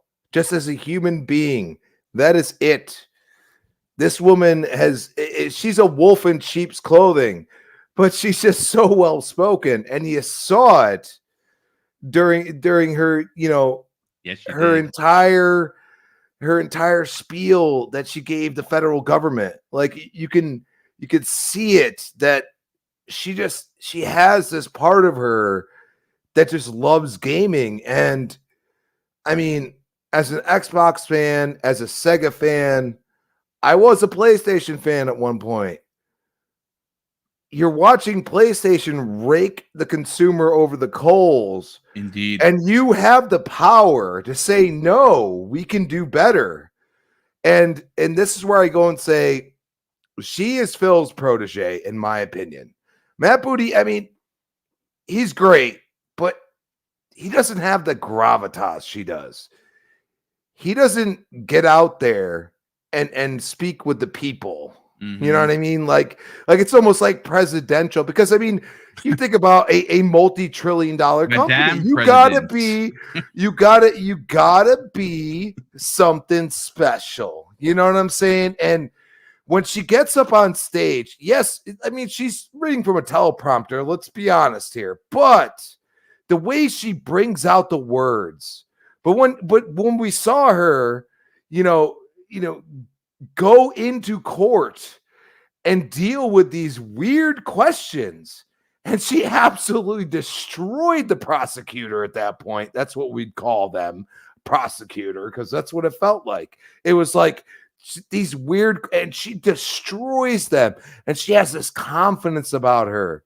And we've seen that from Phil. You don't see that from anybody on the PlayStation side right now. It's super silent. And this is our concern, because we're in a world right now where if you relate to the people that you're trying to sell your product to, you are going to get results. And you've seen what she's done with Game Pass alone. She has done all the work behind the scenes. Yes, she might be, somebody might come with an idea, but you're the end all be all to say, yes, this goes to Phil and we'll ask Phil about it, or not. You know what I mean? And it's one of those things, because you're talking potentially hundreds of millions of dollars. You know what I'm saying? To get a game into Game Pass. And she has done that so well. Yes, there's been hiccup. I mean, last year was a hiccup. But we've all said, well, ABK is in the wind. And I always said, you're going for an acquisition of this size, you shut up. I'm just saying, when you're a multi-trillion-dollar company, you shut up. You drop games that you can. They're not going to be like a huge deal, but you keep dropping games. And we've seen this through, perfect example is Netflix. Look at them now. Everybody was like, oh, they're raising their, guess what? They're raising their price. But I'll tell you right now, I'm still sub to it. I like different things. Like, I like to watch documentaries. I like to watch like full budget, high-end movies, full budget, high-end series. Like, they have all of it. And it's one of those things. You can go from sports to just full on fantasy to whatever you want. And that's exactly what Xbox indie, high-end AAA. Yeah, we have a flop. It doesn't matter that much because we got something else coming out. And, that's where you go and say, Matt Booty, I think he's going to be quality control. Yeah, indeed. He's going to be like, hey, like, this don't look right. Let's see if we can make this better. Let's bring in the A-team. Remember, Phil said we should have brought in the A-team. A-team's like Coalition and a bunch of these support studios that, have this ability to work on anything. I mean, people could say what they want. The Coalition worked on Halo, people. Like, there was like 5 or 6 devs that went and worked on Slipspace. Like, if they have skills and people stay there, they don't leave. You know what I mean? Like Mike Crump, he's the leader of the studio. He's been there for 20 plus years. You know what I mean? And he's been with Epic and everything else. Like he knows how to develop games. And that's where you go and say, like, nobody, like the people that are the talking heads are also the highest of the leaders. And the other people get to sit there and do their thing. You know what I mean? Like Sarah just takes, hey, I'm going to talk to the community. Hey, I'm going to respond to Lord Cognito and say thank you. Mm-hmm. And that's it. But that's something you don't see from the other side. You don't see it. And yes, like you said, Boom, they're so busy. They have so much to do. They have to integrate ABK into this, but they still respond to the community. Yes, it might be somebody that's not like me. I'm very controversial. I don't expect them ever to say anything, but that's the point. And who better than her? You know what I mean? Like she will lead Xbox into multiple generations. Yes, maybe at some point we're at the point where there are no consoles anymore, but that's when our internet is actually good enough. Like you still have people saying, hey, I'm getting fiber. Holy F, like, you know what I mean? Like I'm actually getting it. You know what I mean? Like I've had it and still it has hiccups. Japan, that's why you don't see these sales people, because they're playing on their damn phone and their internet is like digital there, super integrated. It is magical. I've watched YouTubers that move to Japan because it's cheaper than America, by the way. And you move to Japan and you get a 1-bedroom that's like $600-700 in US dollars. And if you were to go to New York, you're paying like $12,000 to $2,000 for that same place, same freaking layout and everything almost. And I just, you got to realize that every human and where they live has a different thought process on these things and what they focused on. And it just so happens Japan's like single player games. I mean, that's why Final Fantasy's up there, because it has a multiplayer element. And that's something that Xbox is stuck with. And it comes down to, you know, Sarah being that crux that's saying, hey, like we can do it all if we want to. You know what I mean? And then Matt Booty being like, well, you know, like we got to have quality here. Like it's a team. Yeah. And you see the team, and that's where you're like, I'm excited for this. Like, I think that we're going to go into other levels because, you know, like Phil grew up in Microsoft, but at the same time, he has allowed people to make their own decisions. And I think personally, this was all, it feels like, okay, Sarah and Matt, you are up above everybody else, and that's for a reason. And I think everybody's going to respect that. Okay. And then you guys make the decisions. And when it comes down to brass tacks and you don't know, you can come to me. And I feel like Phil is like, hey, like I can kind of not be in the limelight as much anymore. And I think this is exactly what's going to happen. Sarah's probably going to lead the showcase. I think this upcoming year. I would agree. Yeah. You know what I mean? Well. Yeah. I think she is well built and ready to lead Xbox into the multiple next generations. You know what I mean? And then you have Matt Booty sitting there. He's a stalwart. He's been there. He understands like where we've been and where we're going. It is a perfect marriage. And it's one of those things that, you know, I feel like Phil was like, yeah, Satya, like we got to do this. You know what I mean? Because I feel like PlayStation are probably like, hey, Sarah, you want to come over here? You know what I mean? Like that's sometimes who do you think? You know what I mean? Like, because at the end of the day, like who do you think in gaming is going to lead you into the next level? And you have to actually be a gamer and actually understand it and have some intellectual thought process on how you're going to go about it. And she has all of that tenfold. And just congratulations to them both. But I mean, at the end of the day, I know people are like, oh, it's going to be Matt. No. It's Sarah, in my opinion. Like she Yeah, just, a thou- he has 1000%. it. Yeah. You know? She's ultimately going to be the successor for Phil. But Dredd, before we move on to the Call of Duty conversation and I catch up on the super chats, I do want to get your hot take opinion about this. Let's talk the promotions for both Sarah Bond and Matt Booty. How do you think that we as gamers are going to win because of this promotion? Well, okay. Let's see. Matt Booty, we saw the emails. So we already know that Matt Booty speaks softly, but carries a bazooka. He just wants to Yep. annihilate them. So, and you could see that Phil had to like put a leash on him to hold him back. So when you look at that, that is phenomenal. That's what you want. You want basically Agent 47. You know what I mean? You want somebody that's going to be prim and proper. He's obviously laid back. You didn't expect that from him. You didn't expect him to be a killer. And that's what you need. You need something like that in leadership. You could already tell in Phil that he has restraint.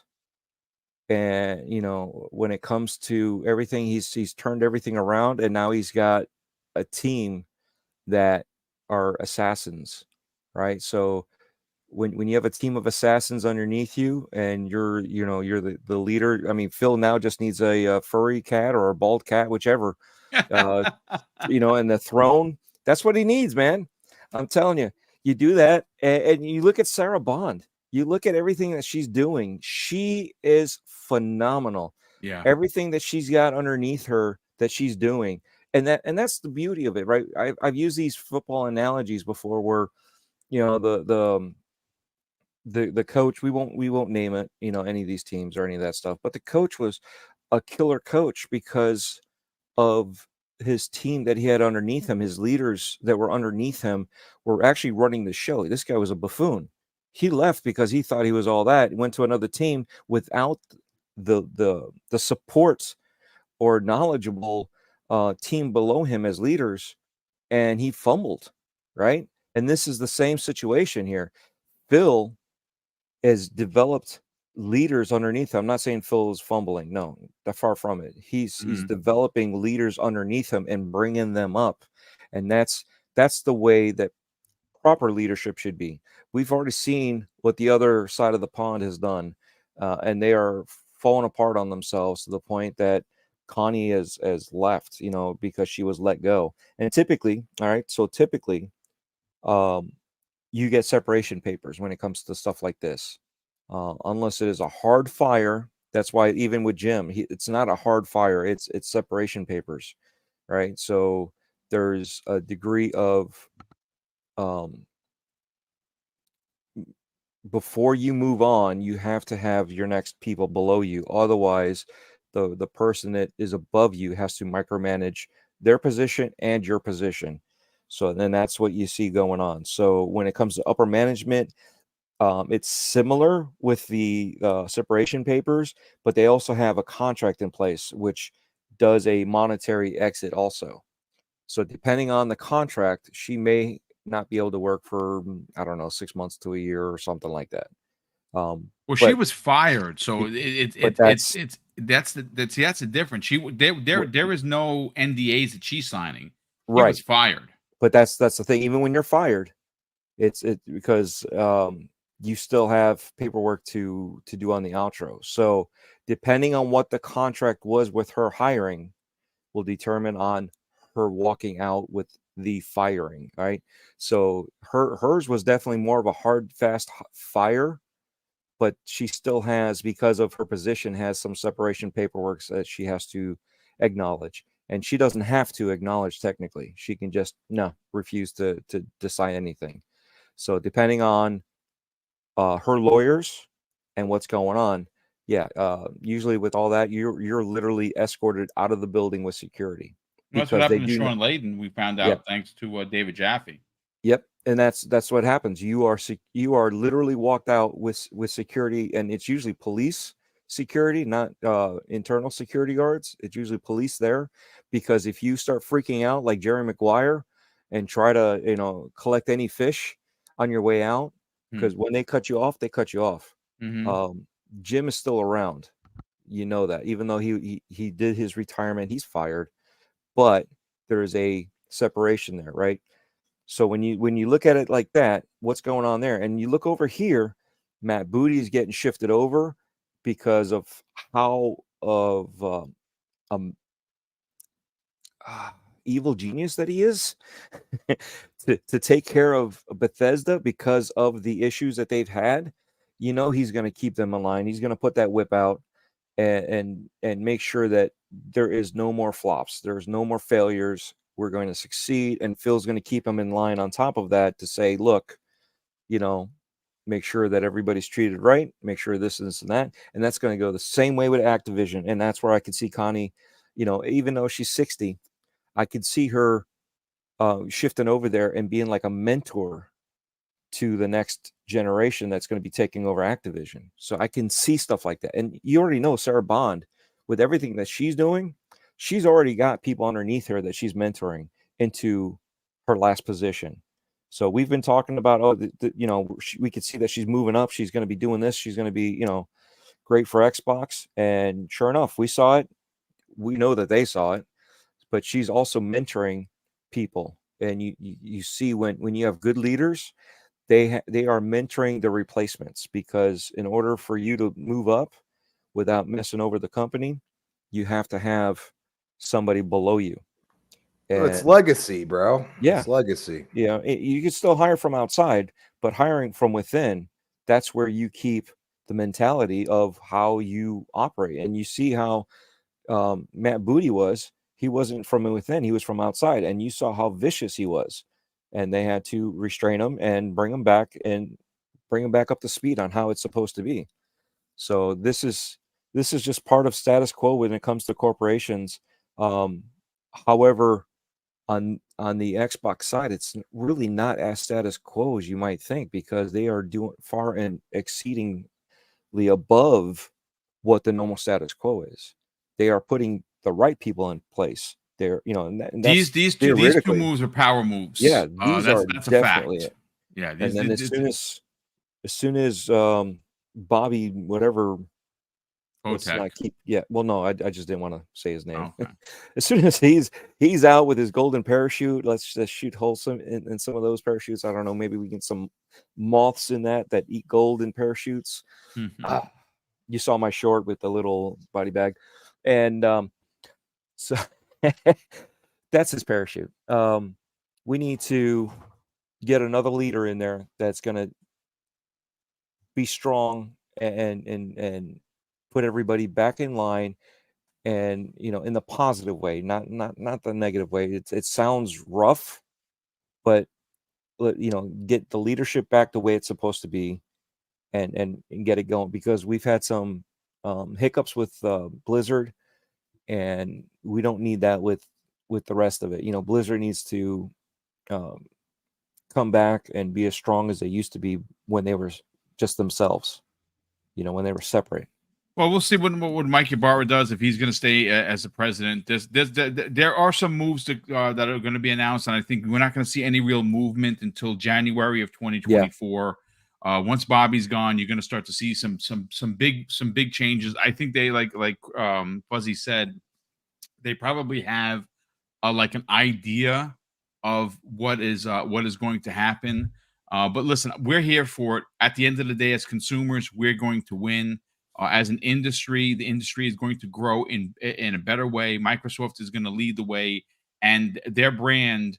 I talked about this during the beginning of the week. Sony's doomsday clock for not being out of business, but being market leader, because they have currently a death grip on that, is going to come to an end next year, and maybe it's even sooner. But listen, let me catch up on Super Chats, and then we're going to get to the last, and this is the big one. And I do want to, I'm just going to throw the topic name out there. I'm going to let you guys go ham on it, because I have a lot to say, and I'll say what I have to say on the back end before we get everyone out here. Flash drops a very generous $2 super chat and says, Microsoft is not in the movie business, so WB should go through. That is very true. They're not in the movie business. They are not in the comic business. So WB could, in fact, be something that they're investing in that could very well go through it. I mean, it's a possibility, but it is a pretty big corporation. I mean, a big platform. I don't know. We'll have to see if they decide to go after them or they don't. Dreadful Sean drops a very generous $5 super chat and says, "All this with games media reminds me a lot of the final season of The Wire. Big subplot involved a newspaper reporter making up news stories." I mean, listen, they're all in the pocket of Sony, man. That's a fact. The Black Viking, welcome back to the program, brother. He just wants this for clarification. He drops a $2 super chat and says, "Hey, Boom, this is launch data, not since launch." Whoa, that is tremendous. So thank you so much for the clarification. That makes the numbers even worse for Spider-Man 2 in Japan. Bold Alpha Wolfpack drops an additional very generous $2 super chat and says, "Imagine a rated M superior Spider-Man game." I don't know if that would ever happen, but that would be dope. I'm down for it. You know, obviously Wolverine is going to be mature. Risk it for the biscuit, all the way from the other side of the planet. Risk it. Good morning, or for you, I think it's good afternoon, or even good evening. How you doing? He says, "Madame President." It's of course talking about Sarah Bond, indeed. Drawn TJ drops a very generous additional $5 super chat and says, "I don't mean to disappoint you, Boom, but May Booty is higher on the chart, meaning for position." He's listed as higher, but I don't really think that even matters. He's in charge of Xbox proper is Sarah, and she is ultimately going to hold Phil's position. Whether that's because I think Phil's got like 5 good years left in him before he retires.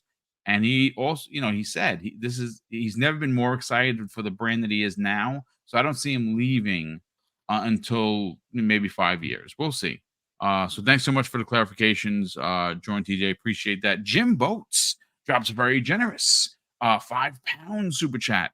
Jim, thank you so much for being here, brother. Thanks for the suggestion and thank you for the generosity. He says, "Thanks for picking up the suggestion. It's our pleasure." I try to welcome everybody in here and I try to read everyone's comments because that's what a good host is supposed to do. Sometimes I get overwhelmed and I can't get to everyone, so I apologize for that. Fantas Archer drops a very generous $5 super chat and says, "Assuming she wants it, give Activision to Connie Booth just to stick it to Sony for their actions, LOL." I mean, she is a powerhouse C-level executive. She was with Sony for 34 years and she has produced under her tenure some of the biggest PlayStation exclusives to date. I say, even if because she's 60, so she's probably coming around to retirement, but maybe she doesn't want to retire. Even if you hire Connie Booth, let's say you give her a 3-year deal or a 5-year deal, and you say, "Okay, set it up for someone on your team for your successor." That's how I would approach that. And yes, I'd give her Activision for sure. Torino Johnson drops a very generous $5 super chat and says, "Wanted to correct the cargo anywhere access in shipbuilding in Starfield. It was a glitch that got patched. Got to be accountable when wrong." I mean, listen. We're all wrong at some point or another, brother. So listen, it's perfectly fine. Thank you so much for the generosity. Highlander 001 drops a very generous $5 super chat and says, "Look at Microsoft. Sarah and Matt got promotions. At Sony, people are being fired. A blind man can see PlayStation will have a rough year or two." Look, when you have someone in a position like Jim Ryan was for 4 years, decisions are made. Sometimes those decisions are good. Sometimes those decisions are bad. And it appears that those decisions were bad. So in order to refocus, it might take 2, 3, 4 years for Sony to get back to the Sony that you like and you appreciate, and that's being dedicated to first party. But at the same time, they're still going to have to address gas games, and they can do that because they have IP. The fact that we don't have a SOCOM announcement, the fact that we don't have a Resistance Fall of Man announcement, the fact that there's no Twisted Metal type of a gas game that could be used and played, not similar because Rocket League is a sports game, but you understand that they could make these big PlayStation worlds and have these cars drive around these worlds, and they can sell you the cars. It could start off with a free to play game, and you can buy skins. And I mean, the business model is there. The fact that that's not been even discussed shows why this PlayStation is spiraling out of control. And lastly, Tim the Sorcerer, who's been a channel member for 15 months, says, great show as usual. Thank you for that, brother. Great panel and chat. Just have a great gaming weekend, everyone. Whatever plastic box you like. Indeed, I love it. I love everyone. Play where you want to play. This week, I'm going to be playing Halo, Dead Space, and Alan Wake 2. I may get some Spider-Man in there as well. I'm ready to rock and roll. But Fuzzy Belvedere, let's move on to the final topic. I know that we're getting close to the 2-hour mark. We may go a pinch over because I want everyone to kind of get their drop their bars, so to speak. My title is simple, but I think it's very pointed. And it says this, and I want you to run rampant with it. Chat, feel free to drop your bars here as well. Call of Duty players on PlayStation 5 and on mobile will fund the next Xbox Game Studio acquisition. Go. Oh yeah, it's we already saw the Call of Duty bundle for the new, I guess you could say the Slim PS5 Slim kind of thing. That having that, I won't say cash cow as far as mobile, but it is going to be kind of a cash cow to some extent with the microtransactions and things like people are going to be buying skins, people are going to be paying for seasons and things along those lines. That's going to go directly back to Microsoft and Microsoft Gaming to help funnel either money towards studios, more marketing funding, or even to help secure some exclusives or third-party deals to get day and date for Game Pass. So all of those things are now an extra revenue stream for Microsoft at this point. So as much as PlayStation guys wanted to say, oh, well, Call of Duty will be bad because Xbox owns it and still wind up buying the game anyway. And those that, will probably pick up the console because they see it's a bundled thing and, oh, that's the game I want and it already comes with the console. All of that, well, I wouldn't say all of it, but, that 70% or actually 80%, because that's, I think, what the deal was for between PlayStation and Activision. All of those sales for that game are coming right back to Microsoft. So however you want to look at it, it is their new, studio acquisition fund / marketing push fund / third-party secured from Game Pass fund deal moving forward. So it's whether you like it or not as a PlayStation fan, it's now going to help out Xbox, much like some of the 20 to 30% that they were making off of Call of Duty sales on their platform was going back to their first party studio stuff. Well, now that will also be the case. The other 70 to 80% will be going to Microsoft and Xbox for their first party and the whole range of other things. So yeah, it's going to be a great day, especially considering you already have, was it like 45 million pre-reserves? Now, that's not exactly sales on mobile, but that's basically so you can have the app downloadable the minute it's available in the either iOS or Play Store. But we all know how much, or that we've seen some court documents, how much Call of Duty Mobile was bringing in. Like it was almost to the point where Call of Duty Mobile, I think, was like more than 50% of the revenue for Call of Duty as a whole. And PC was the next biggest chunk, and then PlayStation, and then Xbox. So all of those, particular, platforms as far as customer base will definitely come back to, Microsoft Gaming and Xbox. And, when we see the next acquisition, especially considering I think Microsoft bagged like 20 billion in this past quarter. So yeah, it was 20, it was almost 20. I think it was 22.8. It was almost 23 billion in the quarter. Yeah, and sick.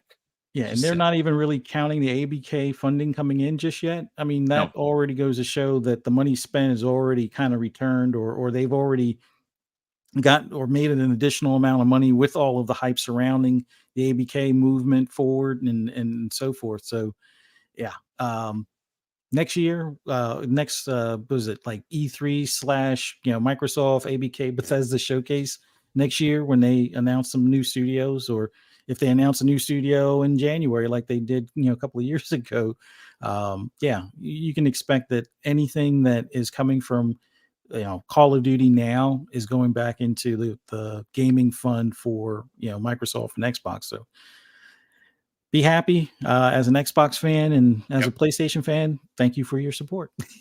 Yeah, I mean, and I know you're being funny, but it's literally the truth. Like, I know that there were a lot of narratives, Fuzzy, where we saw many of the anti-Xbox community say, you see, Call of Duty helping pay for first-party development. Well, now the shoe's on the other foot, so to speak, because now, and Crispy, I want to get your hot take on this. We learned yesterday, and you say the number, and I don't think people really can equate what I'm actually saying. Call of Duty Warzone has been announced for mobile. Okay, now I didn't know this, but I can tell you without a fact that will tell you for a fact that Call of Duty Mobile is played more than console Call of Duty. If you would have asked me that 10 times, I would have been like, you're freaking crazy. And that's not, in fact, the case. Call of Duty Mobile makes more money than Call of Duty on console. Fact. Okay? We learned yesterday that as of yesterday's date, which was the 26th of October, Crispy, Call of Duty Warzone has 45 million pre-registered players, and the game doesn't release until spring 2024. By the time that happens, it could be 60, it could be 70, it could be 100 million, but it is going to literally be a mobile game for Xbox, for Microsoft, first party, that is going to allow for us as consumers to really see Game Pass taken to another level. Because not only are they going to double down on first party development, they're going to be in a position financially to get those PlayStation focused type of titles that people came to PlayStation for exclusives, showing up at the doorstep of not only Xbox as a platform, but Xbox Game Pass as a service. It's just madness. Go. Well, you want me to go? Because let's be honest here. Next year is going to be pretty tout for single player narrative driven games. I mean, South For of Midnight, Xbox. possibly, Avowed, Hellblade 2. Yeah, Potentially, you might have a Clockwork Revolution in there. you just never freaking know with Xbox. Like, yes, we used to be like, hey, we're gonna get Gears, Halo, and Forza. Yay. Now it's like, well, shoot, last year you showed us. I mean, people forget, like, you still got State of Decay 3 out there. You've got multiple different IPs that we just like forget about, and like they're still in development. Like, dude, I'm telling you, like, they are trying to hit all of the cookie jars. They are grabbing a cookie from every jar, and they're like, oh, multiplayer, oh, gas like game, oh, single player, oh, let's go single player a little harder real quick. Oh, we got Call of Duty revenue now. Let's go single player for a while, just to make them understand that, we have actually seen above. Like we always give Microsoft, like, I've been saying it, like, dude, like, where's Mixer? You know what I'm saying? Like, I think Mixer would be even better now than ever, but they chose to go after, certain aspects, which was really the content creators, and not really just innovate the actual, thing that they were making. Like, come on, like, like, you had something there and then you lost it. And this is where, we give Microsoft a lot of BS for, because it's just not right. But when it comes to the way they developed games, yes, they've had hiccups, but you have to find out and F around to actually realize where the wall stops. You know what I mean? And you've seen it with Halo. All of a sudden, Halo is like a big deal again. Yeah. It's not supposed to be. It released when? Think about that. 2021, right? So yeah, 2 years. Think about that. It shouldn't be. It shouldn't be in the fanboy logic. It shouldn't be logical. And this is where Sony they screwed themselves, because they release games, you beat it, and then you're sitting there on Twitter talking ish about the game that people are still playing, like Starfield, for example. It's a ridiculous thought process. And instead of calling out PlayStation, be like, where's the SOCOM? Where's the Resistance? Where's all these games that have been dead for years? And you keep bringing us a Last of Us, and you can't even bring the multiplayer? Like, what are we doing here? And that's where I go, and I'm like, PlayStation used to be like this innovator. They were like 56K. You plug that big brick inside your PS2, and you could play some multiplayer games. And it was on a lower tier because, Xbox was DSL. A lot of people don't remember that. You know what I mean? DSL was not a widespread thing. They stayed with it. They created Xbox Live. They did all of these things that have innovated the entire industry. And you go and say, oh, now we have the revenue from Call of Duty? Are you kidding me? You know what I mean? And then the mobile aspect, we have supercomputers in our hands. And boom, you know exactly what I'm talking about, because we're old heads. I had a Nokia, and I was lucky to play Snake. And that's all I'm going to tell you right now. What I have in my hand right now is incredible. Okay? And Microsoft's like, you know what? This is going to be even better in 5 to 10 years. And it's going to be capable of doing whatever we want. But the one thing I love about them is they say, you know what? We can still release a console if that's what you want. You get it. Yeah.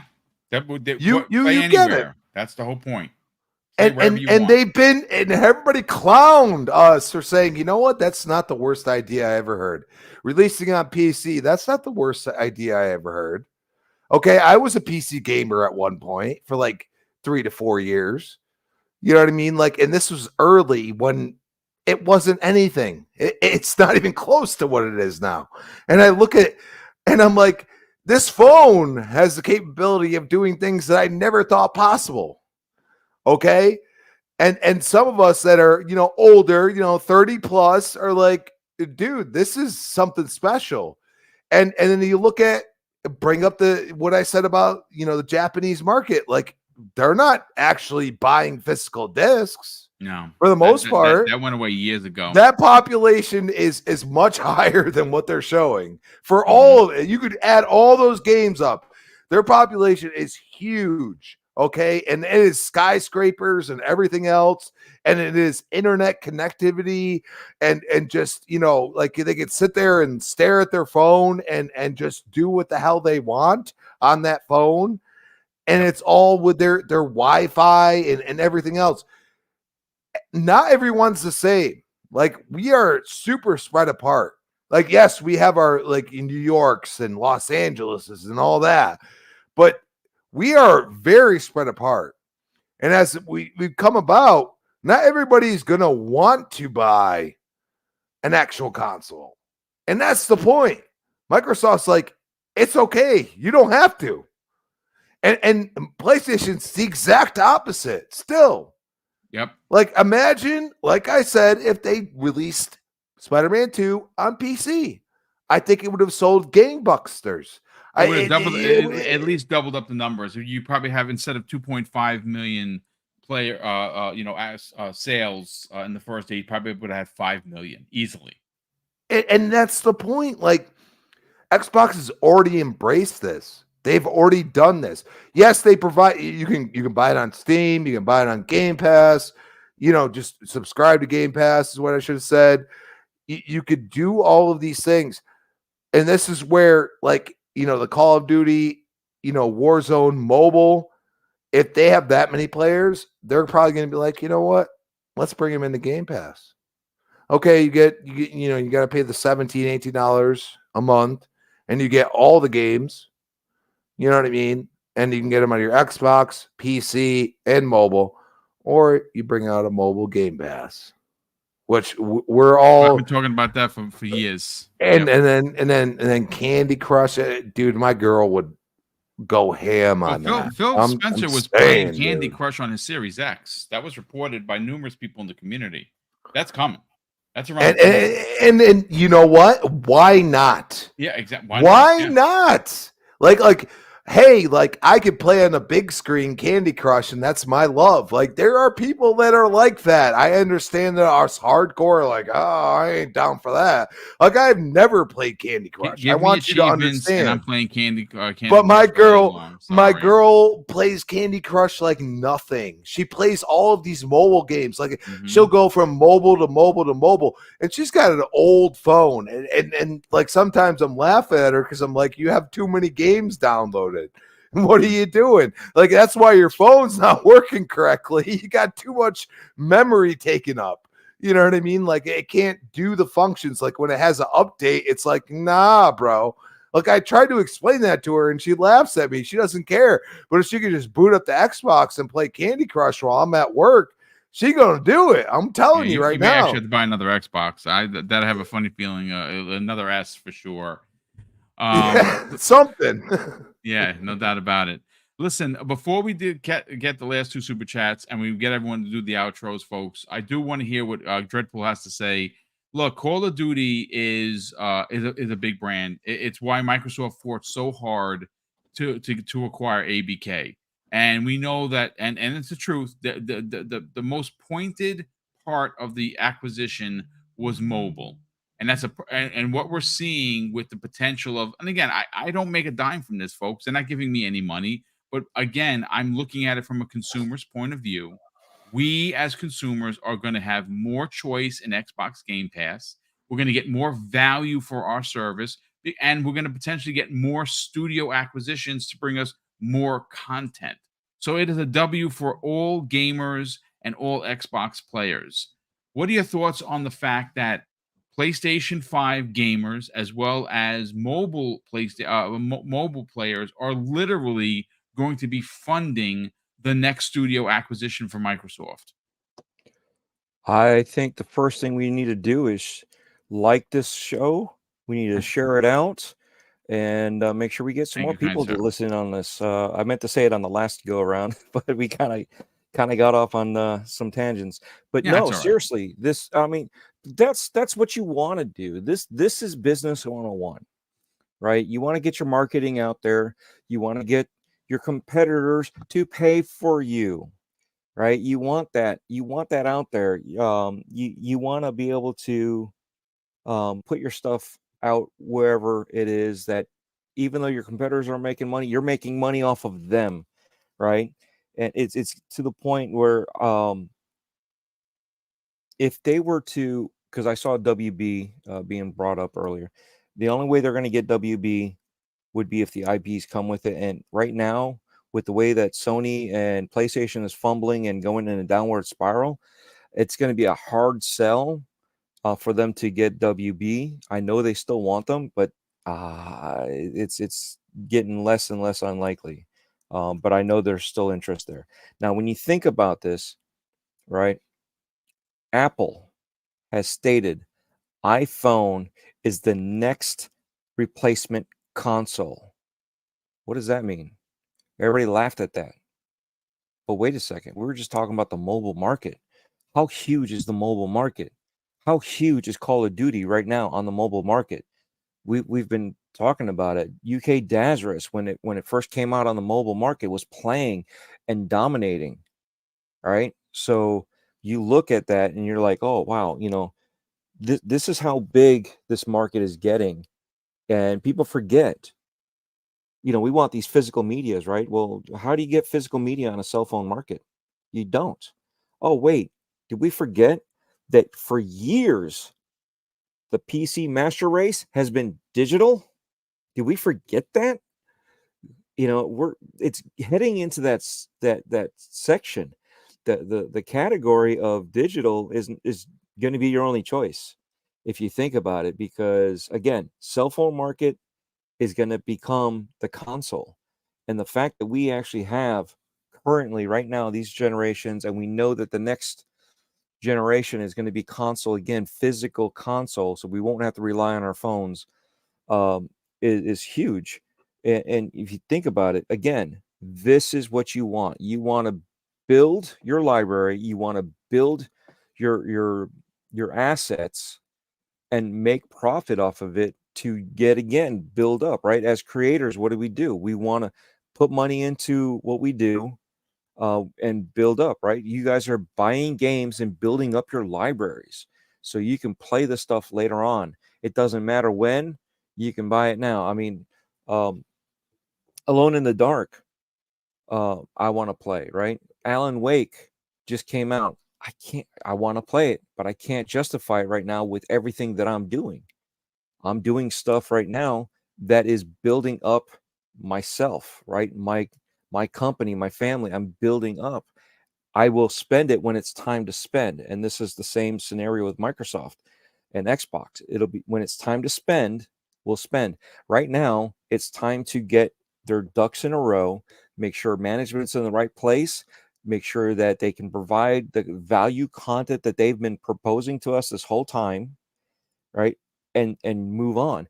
And wait a second, we can play what on the cloud? We can play our games on the cloud, right? We have these phones now. My iPhone, you just dock it and turn it into a PC with a monitor. We can stream what we have here onto the monitor. All these cell phone games we were just talking about, Candy Crush and Phil Spencer playing it on his Xbox. They might not be the Xbox. That might be the Xbox app. We don't know yet. But wouldn't that be great if you can yet again integrate your PC, your Xbox, and your mobile and play anywhere? Wouldn't that be awesome to shift over? And that is huge when you look at the moneymaker that it's coming in and creating, and that's it's kind of like setting up generational wealth. If you think about it, when you set that up, it's all going to just do it on its own. The money-making machine. Yeah. They will be printing money. I mean, they've done it before. COD prints money. There's a lot of games that have printed money, but sometimes there's a hiccup that fails. You never know. But when you have it in various baskets, various categories, just the variety in different places, because you are literally not gambling on one piece, you're gambling on a whole bunch of different assets, and you're funding it through your competitors. It's a win-win. Mind you, we haven't even discussed what happens next year, right? When Call of Duty Gulf War is the first game to logistically drop day and date into Xbox Game Pass. Like, we haven't even really discussed that. It is, look, like I said, folks, we don't win on this panel. We don't cap for the $1 trillion company, because ultimately we don't get a penny. We're not investors, right? We're not going to get a dime out of this. What we are going to get is a service that is going to consistently be upgraded with the content. You want to pay, you wanted Microsoft to justify the $2 increase from $14.99 to $16.99. Well, I think 2023 is a perfect example of content overload. Forget the industry. Just on Xbox Game Pass, there's literally too much to play. Right now, granted, I would have loved Alan Wake in there. I think RoboCop. My brother and I were discussing it. We think RoboCop should have been in there. There's a few other things that should have been there that did not get in there, but you can't argue the fact that your money that you spend per month, which is $16.99, when you compare it to the other guys, and like I said, there was a story that came out from VGC where one of the heads of decision making for PlayStation Plus going up $40 tried to justify it. It's a joke. $40 increase for their top tier service that does not still to this day give you day and date pretty much anything. Because the last thing that they did was Sea of Stars, and even though that game is a potential indie game of the year and it's phenomenal, Microsoft has it also. So it's not like it's a big deal. It was out on both services. Great for that studio because they got two bags of money, which is great for a small indie studio. But ultimately, what Microsoft gives you is 10 times the amount, maybe even more than that. You got Starfield. You know, Well, like, come I mean, on. you got Starfield, you got Motorsport. Whether you liked Redfall or you don't, it's in there. Look, again, we can go around and talk about the advantages of Xbox, and which we will probably continue to do because there's going to be more information. I have a ton of stories that I haven't been able to get to, which we're going to talk about on Monday and Tuesday's Xbox shows. But I do want to get everyone out of here so you can start your Friday. I know people are chomping at the bit to get to play Alan Wake. That's what I'm going to do. The minute the show was done, boom, I'm getting back to Alan Wake. Sorry, I stopped the footage a little early. There was a spoiler situation, and I obviously shout out to the gentleman in the chat was like, "Hey, boom, this is spoiler stuff." It's really not. It's the beginning of the game. It's the first hour. It just shows you how to do like the crime solving. The one part that happens after that, I didn't want to spoil for anyone, so that's why I stopped and I gave you the Halo footage. And this is obviously early in the battle pass, which I have finished. But let's get everyone out of here, folks. But before we do, 2 more super chats popped in. 3 more super chats popped in. Sapo drops a very generous $10 super chat, and she says, "Xbox, if you're listening," and we know that they are, Sapo, "why not have your own in-house awards to recognize indie titles, top Game Pass performers, and content that move the platform forward? F the TGAs." That is brilliant. They absolutely should have their own, I don't know, they're not going to have like a whole award ceremony, but what they could do is have a for the fan, by the fan voting that votes on first party, second party, third party indie, everyone that's on Xbox Game Pass. And it doesn't matter whether it's an exclusive or not. I think her idea is brilliant. And what it would ultimately do, and this is, again, please someone hire this woman, hire her for marketing. What this would ultimately do, if they had these kind of awards, would remind you and me and everybody in this chat in the chat and on the panel of games that you forgot about that released in January and February, and maybe bring more eyes and hands to these games, as well as, of course, what? Sales. Maybe you knew there was a game that you wanted to play, you wanted to buy. Maybe you don't have Game Pass. Maybe now that you see all these games, you want to have Game Pass. That is a phenomenal idea. Xbox, if you're listening, let's talk about that and hire this woman. Get her on the team because this is a brilliant idea. Drawn TJ drops a very generous $5 super chat and says Sony and Microsoft have joint marketing for Call of Duty this year. And there's an exclusive skin for Xbox. That's gonna, that this is the last year that's happening. I'm actually glad about that. I don't need exclusive Xbox skins.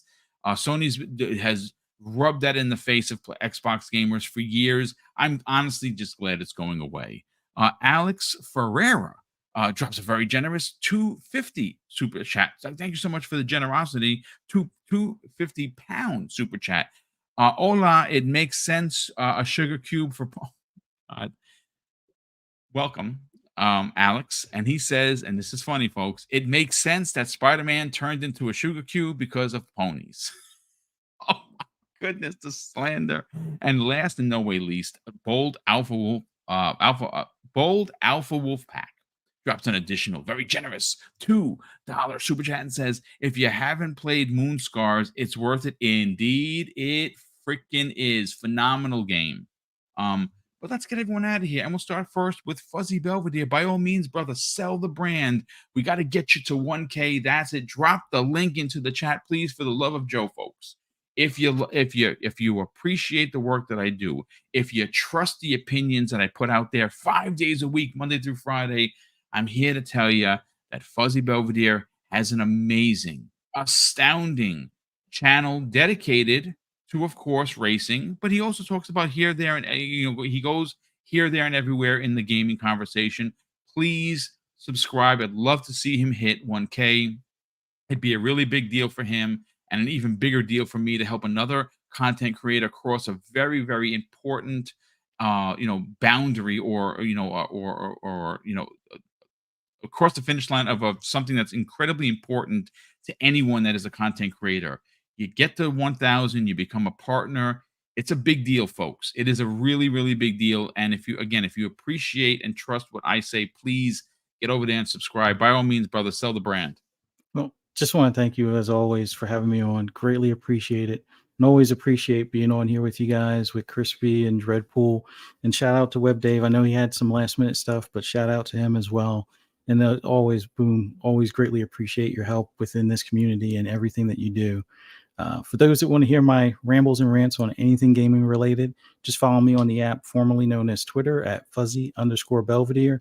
You can also see me on Xbox Ultimate on Fun Speculations channel later on tonight at 10 p.m. Eastern Standard Time. Shop podcast tomorrow night at 9 p.m. Eastern Standard Time on PTK Blam's channel. And then right back here on Monday for Xbox Lunch Break Special at 12 noon. Look forward to seeing you guys there. Thanks again. Thank you, brother. Crispy Bomb, sell the brand, brother. Where could people reach out to you on social media? And more importantly, where outside of this show can people find you occasionally, sir? Not occasionally anymore. At Chris Baum on Twitter, Chris Baum 20 Xbox Live. And yeah, I won't be back here next week, but I do have Monday off, Boom. Interesting. Well, you have the key to the front door, sir. So by all means, you'll join us. Yeah. That you never know. You never know. Like Xbox likes to drop some stuff on Monday too. They do, absolutely. So we will see what happens. But I mean, shout out to the chat and shout out to my fine gentleman that I've been podcasting with for so long. It feels like so. It's one of those things. Like we are. If you're going to be a gamer, be a gamer. Give games credit where credit's due. I mean, there's some games that they come out broken and you should give them the BS. And that's the way that's where you have to, gravitate towards the fact that you have to speak up. And if you don't, nothing's going to happen. It's not going to change. Yeah. And that's where I would leave it at. No, listen, dude, you're absolutely right. Listen, you can voice your opinion, and you can do it in a politically correct manner. You can let the developers know that there's something that's not working about a game that you love without being a D-bag. That's an absolute fact. Cursing, threatening, screaming, folks, you're not 5, you're not 10, you're not throwing. Do not throw temper tantrums at developers. If there's a problem, talk about it. If there's a company doing something that you're not a fan of, let your voice be known on social media. Let the company know. When Microsoft F's up, everyone on this panel is the first one to be like, you know what, that's wrong, straight up, and they listen. When Sony does wrong, and they've been doing a lot of wrong, we let them know about themselves. And same thing for Nintendo. Nintendo, they're kind of doing their own thing. Nintendo has been for years, decades, marching to their own drum, and no one ever really messes with Nintendo because they don't care. They don't mess with the formula. Sony, on the other hand, well, this has been a pretty disgusting, egregious 2023 for the platform, for its fans, and for the company as a whole. It's disgusting what they have done. And we will continue to talk about it until change comes that way. And you know what? We don't know what's going to happen with Sony. Some people are suggesting that all of this trimming of the fat, so to speak, is to be purchased by someone like an Apple. We'll see. But Dreadpool, by all means, brother, let's sell your brand. Let's bring you in on the conversation. You can find Dreadpool, folks, at linktree.com/Dreadpool, youtube.com/Dreadpool, Twitter @Dreadpool or X, TikTok @Dreadpool, hover.gg/Dreadpool. You can find him also here each and every Friday when, of course, he can be here. At 10 a.m. for Breakfast with Boom. And you can also find him, folks, on Gaming Beyond the Box on Sundays at 7 p.m. Eastern with Wilmy Hood and that crazy gang. Talk about it, brother. Sell your brand. Yes, as always, love to be here. Love you guys in chat. And you guys have been relatively fire with the conversation and very respectful of each other, which I love to see.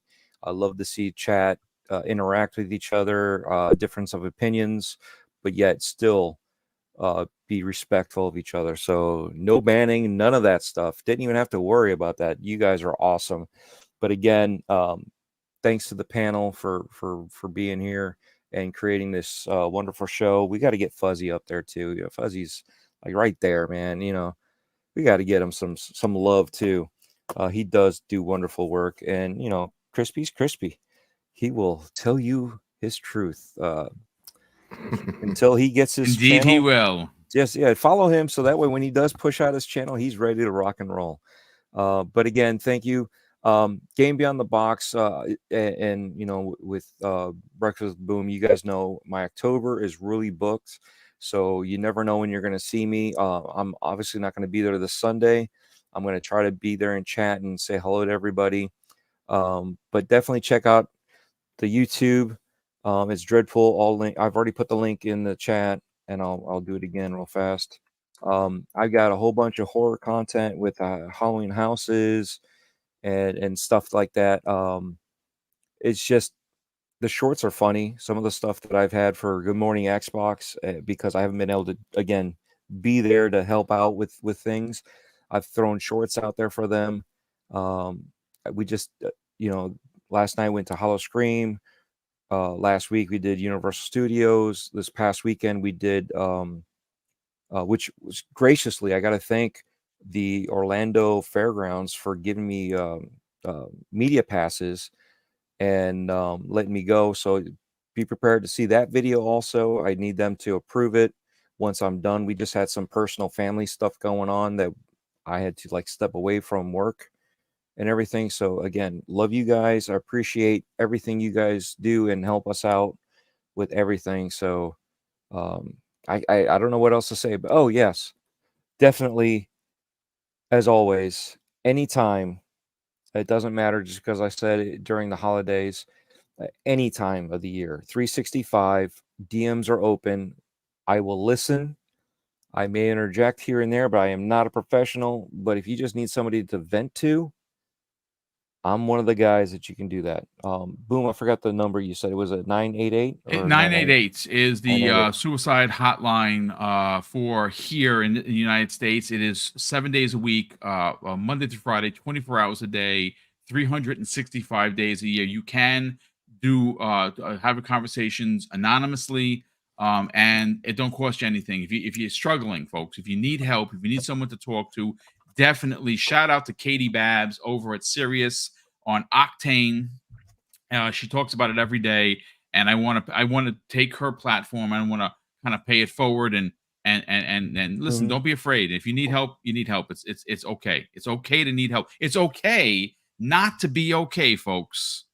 Yeah, and we're always there for you guys. So Indeed. one more special thing. Clark Osborne, tomorrow's his birthday. Happy birthday to them. Happy early birthday, Clark Yeah. Clark Osborne. Welcome, and thanks so much for being here, brother. Super appreciate it. Hopefully you have an amazing birthday weekend. Make sure you take both days. You know, it counts. And yeah, Friday, double it up. Saturday, Sunday. Double it up. Absolutely. And then don't be afraid to have an extra piece of cake. I'm sorry, just don't. This past Wednesday was Death Dealer's birthday, and I was also on Dusty Uno's show doing a one-on-one with his return to podcasting. He took a little hiatus. And speaking of Web Dave, we are doing a Halloween special on Saturday for members only. So myself, Death Dealer, and Silent Cypher will all three be there with Retri and Web Dave. So definitely check us out on Saturday if you're a member. If you're not, join to become a member and check out what we got to say. So again, thank you all. Appreciate it. Let me finish so this way we can get out of here. All right. Listen, thank you so much for always hanging out. Appreciate you being here. And obviously for Crispy Bomb, for Fuzzy Belvedere, for Dreadpool, this has been the Friday edition of Breakfast with Boom. Hopefully you enjoyed yourself. Next Friday, folks, very, very special event. Mrs. Boom's birthday bash. It's going to be her third or fourth annual birthday bash for Mrs. Boom. We're giving away $500 worth of gift cards. That's right, 10 $50 gift cards to PlayStation, Xbox, and of course, Nintendo eShop. And again, I know some people, hey, listen, do you do Steam cards? Normally we don't. I did do that for somebody because I had one, but I don't normally have those cards. But listen, all you got to do to win, folks, is be in the chat. And the first 5 winners are going to be picked from who are channel members. That's how it rolls. That's Mrs. Boom thought, and she put that into production because it makes sense. If you support the channel through channel membership, you got to get some advantages. We don't do any extra shows. Occasionally we do, but we don't have it like, for members only stuff because I already do 5 shows a week. There's only so much time in the day that I have. But thank you for all the channel members that continue to support this channel. Thank you for all the super chats that have come in, and they allow us to do the big giveaways. And of course, I'm going to close out the show with something that's incredibly important to me, folks. Hopefully one day it'll be important to you. That's something that my dad taught me when we were kids, and he would say, Craig, treat others how you want to be treated. And also, it doesn't cost anything to be nice. You live by those rules, Craig. I can guarantee you're going to have an awesome day. So take care, everyone. Have a great weekend. Enjoy gaming on whatever console you enjoy gaming. And we'll see you next week on the newest episode of Breakfast with Boom.